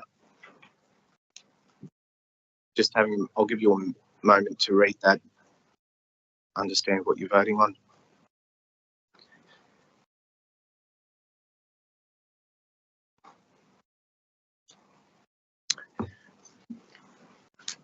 Okay, councillors, any further comments? There being none, I'll put the motion. All those in favour say aye. All those against, I declare that carried. The next notice of motion is NM 046-24, support for gender-based domestic and family violence movements. Councillor Liu, moved by Councillor Liu, seconded by Councillor Mort. Councillor Liu, the floor is yours. Thank you, Mr. Mayor. I put this motion into two different items, points. I read it out for the first one because we know that there are this current national crisis of gender-based violence from the news, from the incident that we have been, you know, have been acknowledged from these couple months. I think it is very complicated society the problem in the society. It's not a overnight solutions that any tier of government could resolve in a short term. But my idea would be anyone should play their own role to be part of the whole picture. So that's why I wanted to, I should say I appreciate council already doing a lot and to cooperate with lots of local organizations to support those movements in our local area. So apart from that, I suppose to promote, try to introduce the council to implement for greater support and awareness included, but not limited to the following a few points. Because in preparation for my motion, I have consulted with the local police, community organizations like CAS that Tika just give us a speech representing CAS, and the Family Court and Central Domestic Violence Committee, and individuals who personally experienced that type of violence in the past. So I wanted to try to represent, council to show their support, and if council could write to the following politicians and people who representing those movements, so that will be a great support to it. So that's mainly what I are trying to propose. And thank you for the council to support my motion. Thank you, Mr. Mayor. Thank you, Councillor Liu. Councillor Morgan? That's all good. Councillors, any further comments? There being none, I'll put the motion. Yeah. Oh, sorry, Councillor Simington. Okay. Thank you, Mr. Mayor. I'm incredibly proud of all the work that Georges River Council has done and continues to do to raise awareness of domestic abuse and in supporting domestic violence providers. I think we were the first council to create a pocket guide into relationships, domestic abuse and coercive control, which is available in Arabic, Bangla, Chinese, Nepali and Thai. It is vital that awareness continues to be raised at our LGA, and particularly in linguistically diverse communities, because coercive control can look different in cultural communities. Coincidentally, today, the New South Wales Men's Government announced an advertising campaign aimed at combating coercive control in Chinese, Southeast Asian and Middle Eastern communities. The slogan will be, "It's not love, it's coercive control." This will tie in with the coercive control legislation, which comes up into effect on July 1st, where if found guilty, perpetrators can face up to a maximum sentence of 7 years in prison. The Minsk government also announced in May that $230 million would be allocated over 4 years to improve New South Wales domestic violence prevention and support. Apart from the $48 million that was allocated to the Staying Home Leaving Violence program statewide, early intervention, primary prevention, strengthening the sector and research will also benefit from this additional funding, along with $45 million which is being allocated to improving the justice system for victims.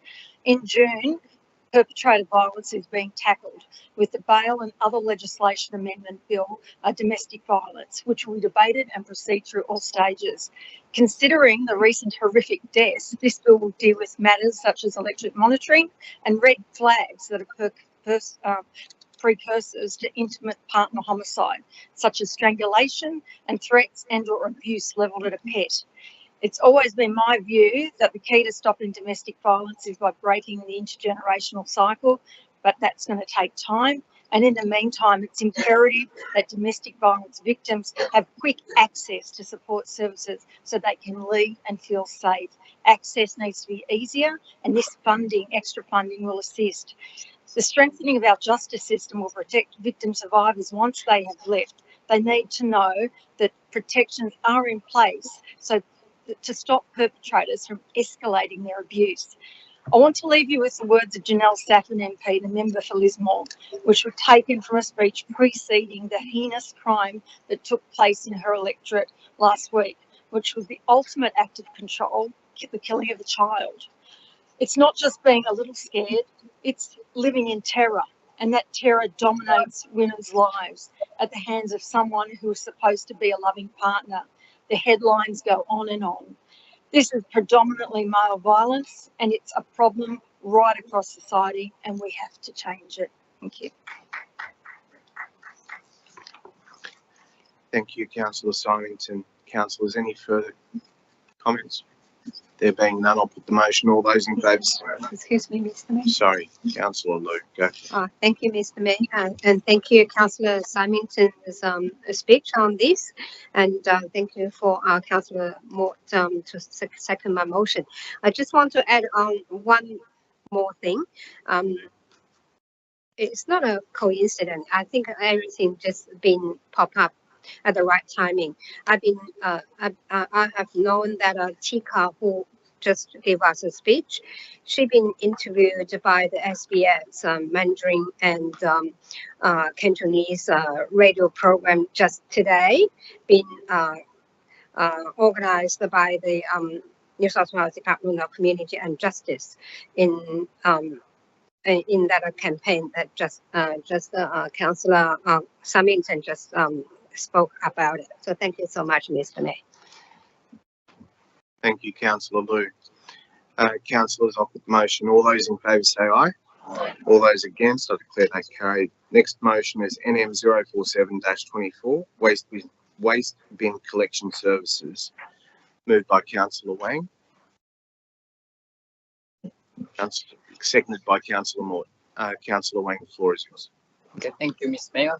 My fellow councillors, so I'd like to address the critical issue affecting our community, the reliability of our waste bin collection services.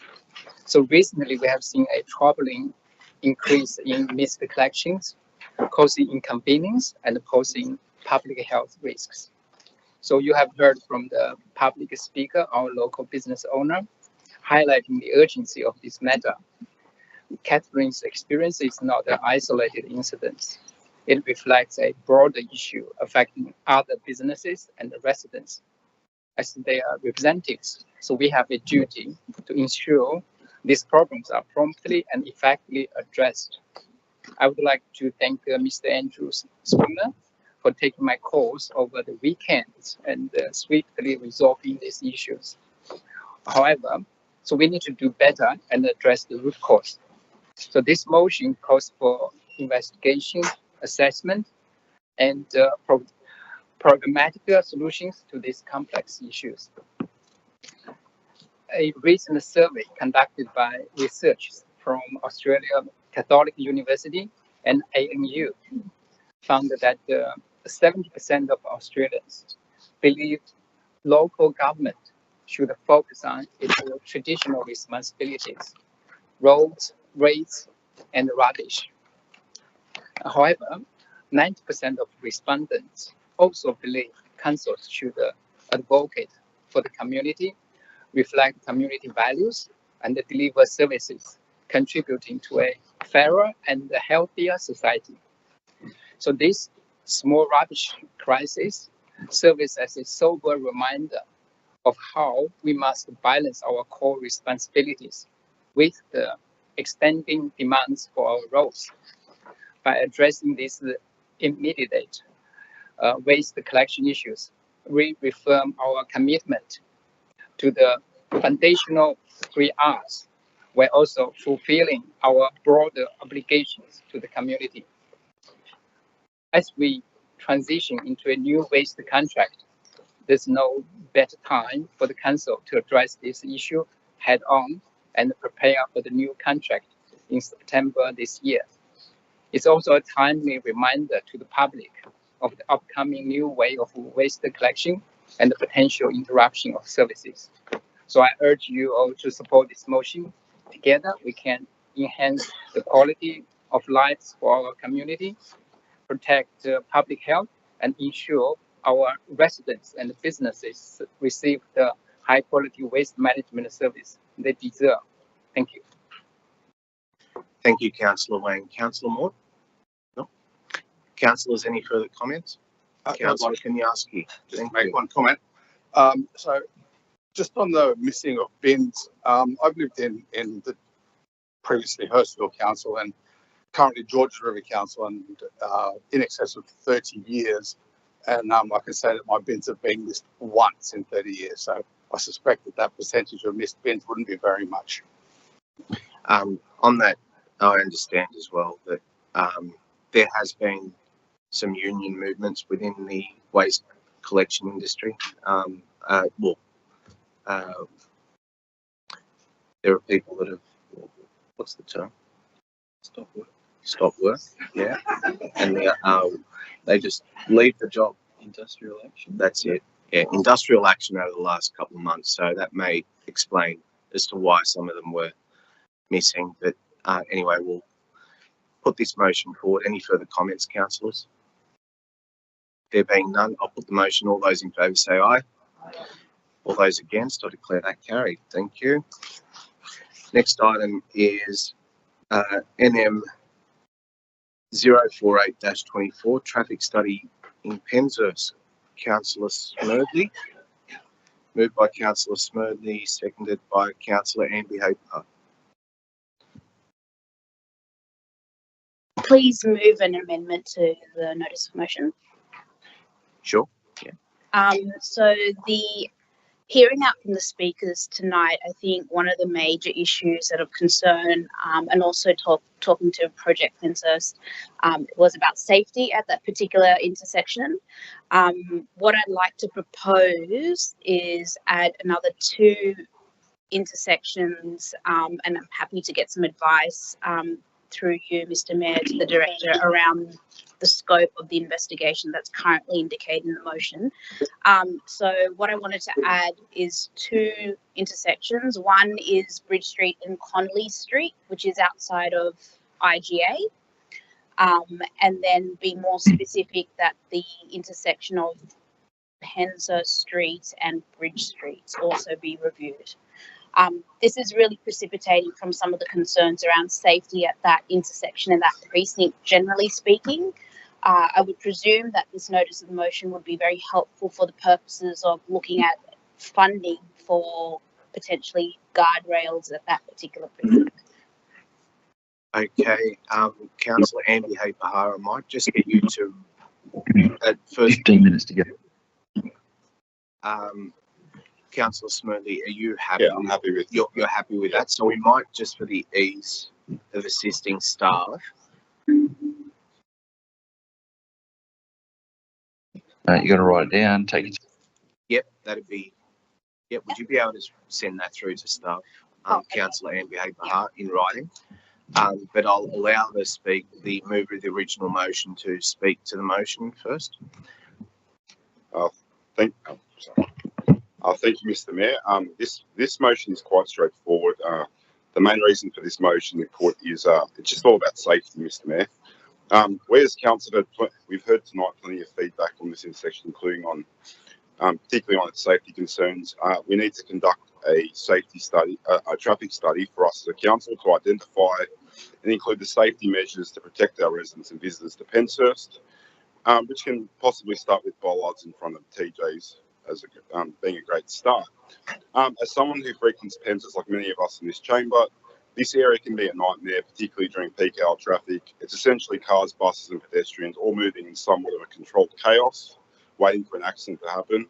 I hope if passed we can discuss this at the next local traffic advisory committee meeting with our council's professional traffic engineers. Thank you, Mr. Mayor. Thank you, Councillor Smerdley. Councillor Amby-Haber, did you want to speak to it? And nothing further from what I've already said. Thanks. No worries. Councillors, any further contributions? There being none, I'll just, yep, that's fine. Councillor Amby-Haber.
Councillors, that's now been completed and up on the screen, so you can have a look at it. I'll give you a moment to have a read through that. And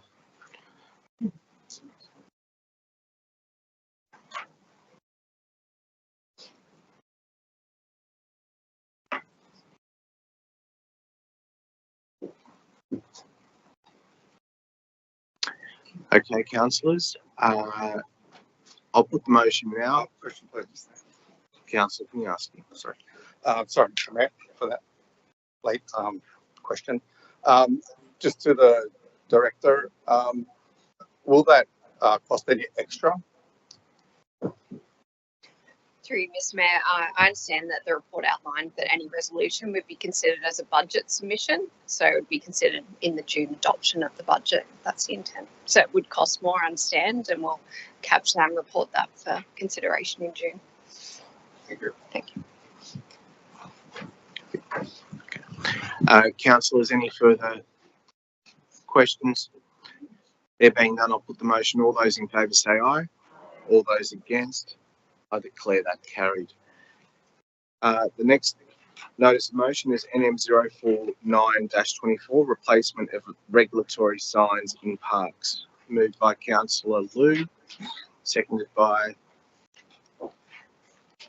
Councillor Marnie. Councillor Liu, floor is yours. Thank you, Mr. May. My motion include A and B. The A, that council officer develop a program for proactive regulatory signage replacement in parks and reserves to inform a future budget bid. And the second point is that council officers promote the way in which our community can report a faded, damaged, or missing regulatory signs. I think my motion comes from my previous motion back to 2022 is about replacement of the street signs.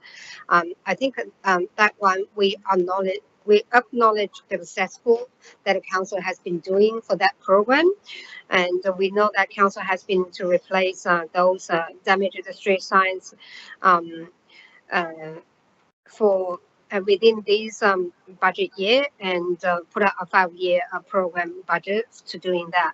So that's why this motion is coming from the similar concept and similar thoughts, because we realize that in the parks, in our local parks and reserves, those signs some of them started to fade and some of them damaged. So that's why I wanted to secure from our future budget to do a year's program. So thank you for the department would come back and report for that budget. Thank you, Mr. Mayor. Thank you, Councillor Liu. Councillor Marnie? No. Councillors, any further comments? Questions? There being none, I'll put the motion. All those in favour say aye. All those against, I declare that carried. Next motion is NM 051-24, review of e-waste and other community drop-off recycling events. Moved by Councillor Kenyarski, seconded by Councillor Liu. Yeah, thank you, Mr. Mayor. So this is just a response I had from a number of residents of the recent e-waste drop-off day about a month or so ago. I can't remember the exact date. I do want to congratulate council on the initiative of e-waste days, but unfortunately this time around the wait period was quite extensive for some of the people waiting in excess of 45 minutes apparently. So what I might suggest is that we look at reviewing the way that the e-waste is picked up or dropped off, and perhaps have multiple sites in the future, because there's so much e-waste these days that is compiled at people's homes, and you can't just chuck it in the yellow bin, green bin or red bin. It needs to be specifically disposed of, and I think Acting Director Spooner will have that under control in future e-waste days. Thank you. Thank you, Councillor Kenyarski. Councillor Liu? No. Any further comments, councillors? Councillor Lansbury. Thanks, Mr. Mayor. I did want to just make a comment on this. I did actually utilise the e-waste drop-off on the 5th of May. I made 2 trips there because my car's not very big. I would like to say that my experience was really positive. The staff that were working there were very professional, very helpful.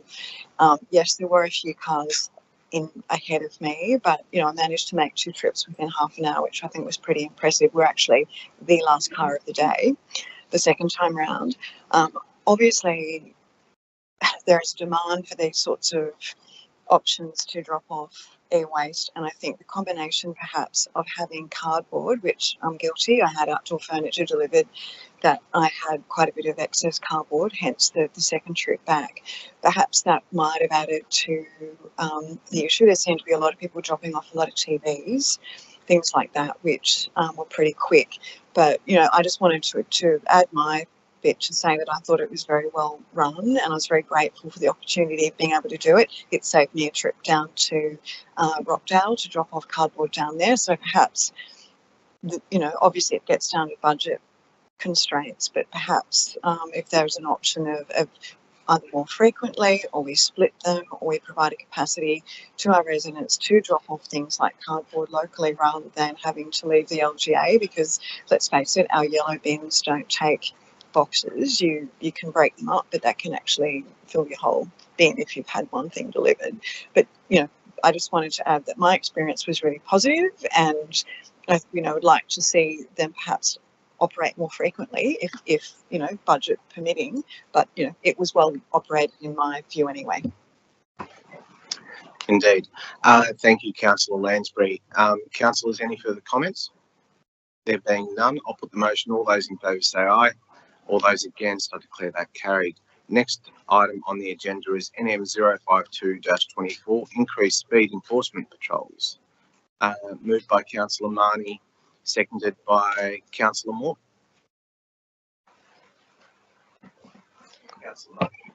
Thank you, Mr. Mayor. Quite a few residents have told me that some drivers are using Forest Road Lugano as a speedway, which presents a huge threat to other motorists, pedestrians and property. They've also noted that they rarely see a police car in the area. Hopefully, councillors can support this motion, which will enhance the safety of those who live, drive and walk along Forest Road. Thank you. Thank you, Councillor Marnie. Councillor Moore. Yeah, I just wanted to add to that. I know I've had several people contact me regarding speeding along, more or less drag racing along Connells Point Road, and myself only the other night down at the bowling, not the bowling club, Carl Bay Bowling Club, while it was in bed about 10 o'clock, there was a car screaming around there. So I don't know what we can do to maybe get more patrols around to, you know, stop some of this hooning behaviour, but I think it's a good idea to put this forward. So thank you, Councillor Marnie. Thank you. Any further comments, councillors? Councillor Marnie. Thank you, Mr. Mayor. Look, in view of Councillor Moore's comments, I was wondering if I could possibly amend this motion to include Connells Point Road and Cold Parade, or is that okay? Yeah, we can. Do you want to say? You can make it specific and say Forest Road Lugano, and also the suburbs of Connells Point and Carl Bay. Right. I've had scenarios in the past with the former general manager and the former superintendent commander who were very happy to oblige to that request in Bladehurst because it was starting to become a problem, and the local area command actually started going out there on a regular basis, which actually deterred a lot of people from hooning around. So if you want to include the suburbs of Connells Point and Carl Bay, we can send that through as a letter if this motion passes. Councillor Kaniarski. Sorry, we also include the industrial area at Peakhurst, because going down Stanley Street and Lorraine Street, as Councillor Smerdley and I discussed with the residents of IRT at Peakhurst, IRT, and the other one next door escapes my memory at the moment. We brought that to council a couple of months ago. If we could include that.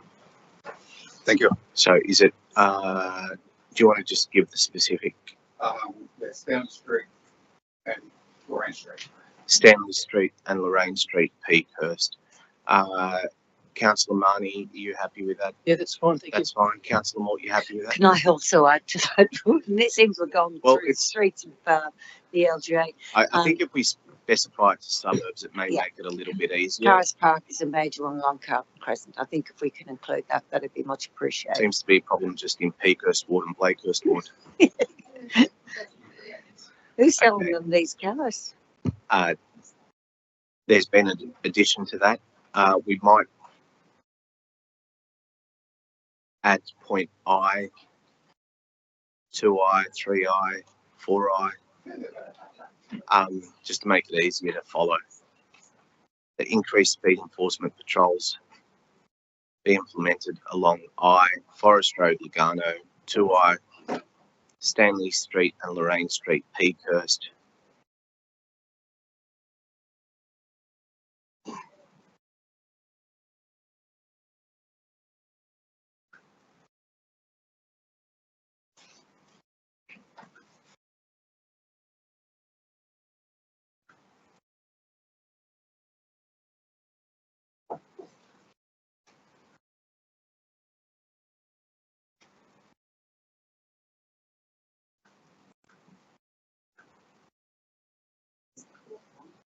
Cars Park, so you might want to add that suburbs of Connells Point, Carl Bay and Cars Park in point 2I. Carlton Crescent and Carwara. Remember we had all the car park? Yeah. Or do you want to specify just those two? Because I did have a video sent to me about some cars. Okay, we might make that point. Yeah, Carlton Crescent and Carwara Avenue, Cars Park. Councillors, this is your moment. Any further additions? Councillor Marnie, Councillor Mort, are you happy with those amendments? Yep. I'll put the motion. All those in favour say aye. All those against, I declare that carried. We now move to questions with notice, councillors. The first question with notice is 013-24 traffic safety improvements relating to the B streets in Mortdale. Seeing as Councillor Jamieson is not here, I can't ask for any further questions from her unless anyone else has any questions. Councillor Marnie. Thank you, Mr. Mayor. I had a couple of questions that I sent through the director over the weekend, which was, can council consider undertaking an investigation focusing on making Beatty, Bowman and Bar Streets, Featon Place, Balmoral Road, Cromdale Street and Glen Road safer for residents, and also include looking at the congested Roberts Avenue, Gunga Bay Boundary Road intersection. That was the first one. Yep. And secondly, have any traffic counts being conducted in the vicinity? Thank you. Any further questions? That's it. Yeah. To the Director of Assets and Infrastructure, Andrew Latta. Director. Yes, through you, Mr. Mayor. So the answer to the first question is yes, we can include those additional requirements. And secondly, the last traffic counts performed in the area of the B streets along Roberts Avenue is in 2020. So any finalisation of traffic facility designs that we would need to undertake would require further traffic counts. Thank you, Director. Any further questions, Councillor Marnie?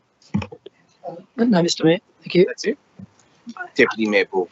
Thank you. Just through you to the director. The speaker in the public forum spoke about a roundabout on Roberts Avenue, and I think made mention that had been a foregone conclusion that a roundabout would be situated in that location. My question is, has council made any decisions on the location or final solution of any future traffic infrastructure around the B streets? Through you, Mr. Mayor, no, there has been no decisions made around any finalisation of the location of those roundabouts. Once that black spot funding is confirmed, we would then need to go out to community consultation and we'd move into final design stage after that. So there has been no decision whatsoever in terms of the final location of that roundabout. Thank you. And just a further question, can you just please outline the process of consultation that would enable the residents to have their say on where they believe are the best locations for the traffic infrastructure? Through you, Mr. Mayor, in terms of this particular issue, we are looking to extend community consultation. So there would be broader community consultation around this particular issue, and that would involve a number of different avenues. We are working with our communications team to develop more appropriate community engagement measures that would inform the final designs of the improvements in this location. Thank you. Thank you, Director. Any further questions, councillors? There being none, we'll move over to the next question with notice 014-24 on Glen Lee. Councillor Marnie, any further questions? Yes, Mr. Mayor, just one question. As there has been no answer from the Minister to Council's letter dated 30th of September last year, what is the usual response time for an answer from a state government minister? Thank you. To the General Manager. Through you, Mr. Mayor, that's a very difficult question to answer because there's a number of ministers, there's a number of ministers who answer letters quicker than others. So I couldn't answer that in all honesty, Mr. Mayor. Okay. We will find out. Through you, Mr. Mayor, I can find out how long through Minister Sharp, how long it takes Minister Sharp to answer a letter. But I think by those two examples on there, you can see that it's going to be a fair while. Yeah, happy, Councillor Marnie? Yeah, that's fine. Thanks. Okay. Thank you, councillors. Next question with notice is 015-24, Merrill Vehicle. Councillor Symington. Thank you, Mr. Mayor. I've got a few extra questions for clarification. The director was the Office of the General Manager, but with the Director of Assets, is that who I direct the questions to, or to the General Manager, or? Ask your questions and then we'll go. All right. So, could you please confirm whether the 77,000 new Merrill vehicle is the top of a range in the Tiguan series and is a high-performance unleaded 98 petrol fuel car? I can answer that for you. Yes, it is. Yeah, I'd love to hear. Next question. Yes. Okay. Great. Thank you for the detailed passenger list. Since 2021 onwards, Council has purchased double the amount of hybrid vehicles compared to petrol vehicles. Was this decision based on sustainability grounds? Safety grounds, Councillor Symington. Sorry, sustainability. Safety grounds. Safety. Okay. Number 3. Can you please confirm if Council has ever purchased a Volkswagen vehicle for the Council fleet apart from the March 2024 purchase of the Volkswagen Tiguan? That'd be directed to. Through you, Mr. Mayor, I've been here since 2017. I could go back before that, but there's a number of cars that we haven't purchased and a number of cars that we will be purchasing over the next 12 months because of the availability of those but cars. The question is, have we ever purchased a Volkswagen? No. Right, thank you. Given that the policy replacement of fleet vehicles is 3 years or 60,000 kilometres, and there are approximately 68 vehicles over 3 years old and up to 6 years old, what number of these vehicles have speedometer readings of under 60,000, and what number are due for replacement? I'm happy if that can be taken on notice.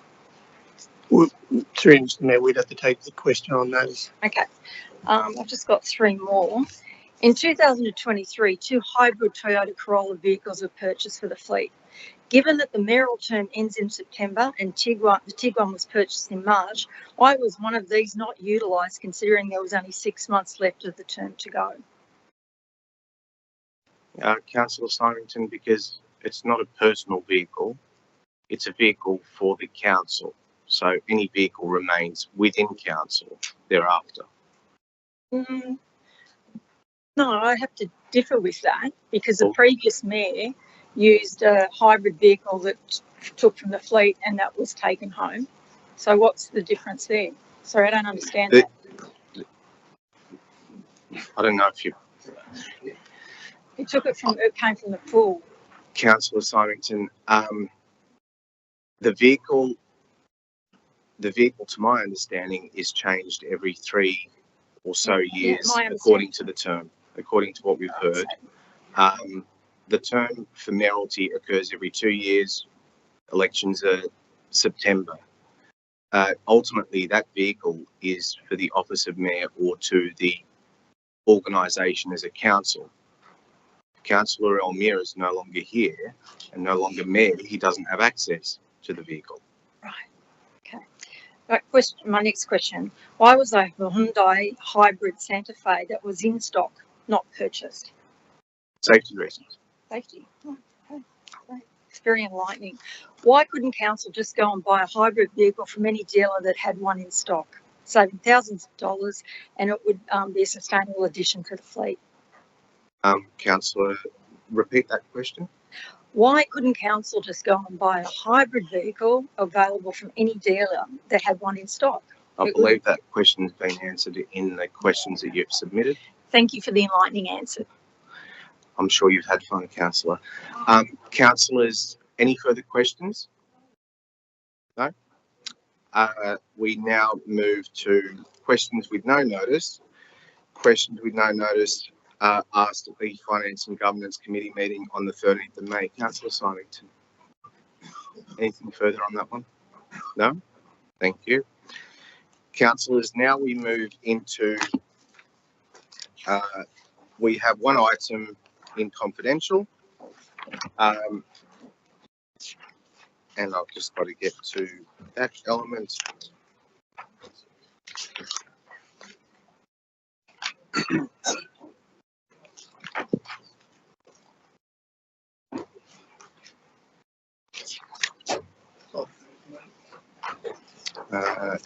Councillors, we need a procedure to move into closed session. At this point, the time being insert date PM, the meeting will move into a committee of the whole to allow consideration of a matter in closed session in accordance with 10A of the Local Government Act 1993.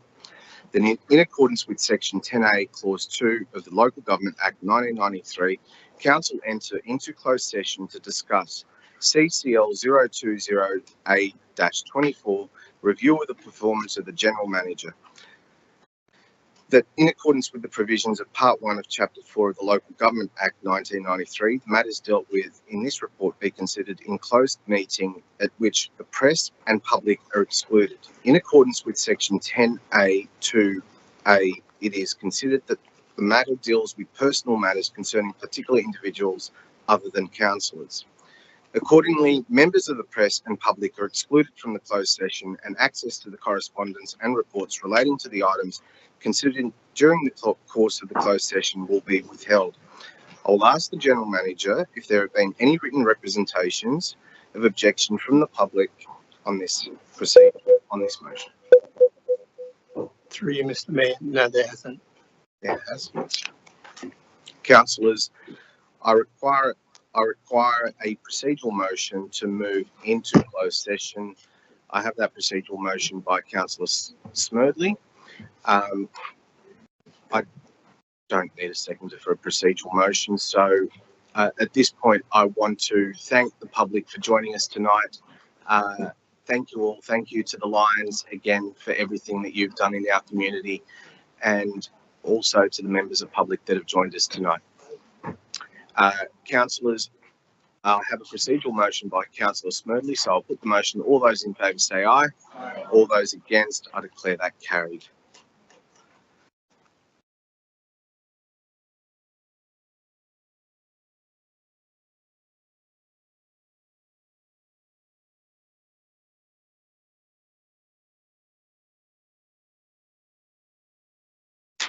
Good evening, everyone, and welcome back. Councillors, I need a motion. I call for a motion to adopt the resolutions from the closed session. Firstly, that the Committee of the Whole recommendations from the closed session in relation to items CCL 020A-24 of this meeting be received and noted as a resolution of council without any alteration or amendment thereto. The recommendation moved by Councillor Catras, seconded by Councillor. We had our motion first. I've clearly moved it. He's clearly moved it. We can all. I got the verbal from Councillor Catras. Sorry, I didn't see the screen, but I will get it. Councillor Stratokopoulos seconded. The recommendations of the closed sessions be adopted as follows. Come on, man. We'll just leave it up there on the screen so that. Next time, yell at me. Yeah. Well, you can have a little break. Yeah, and you could. Oh, no, that's all.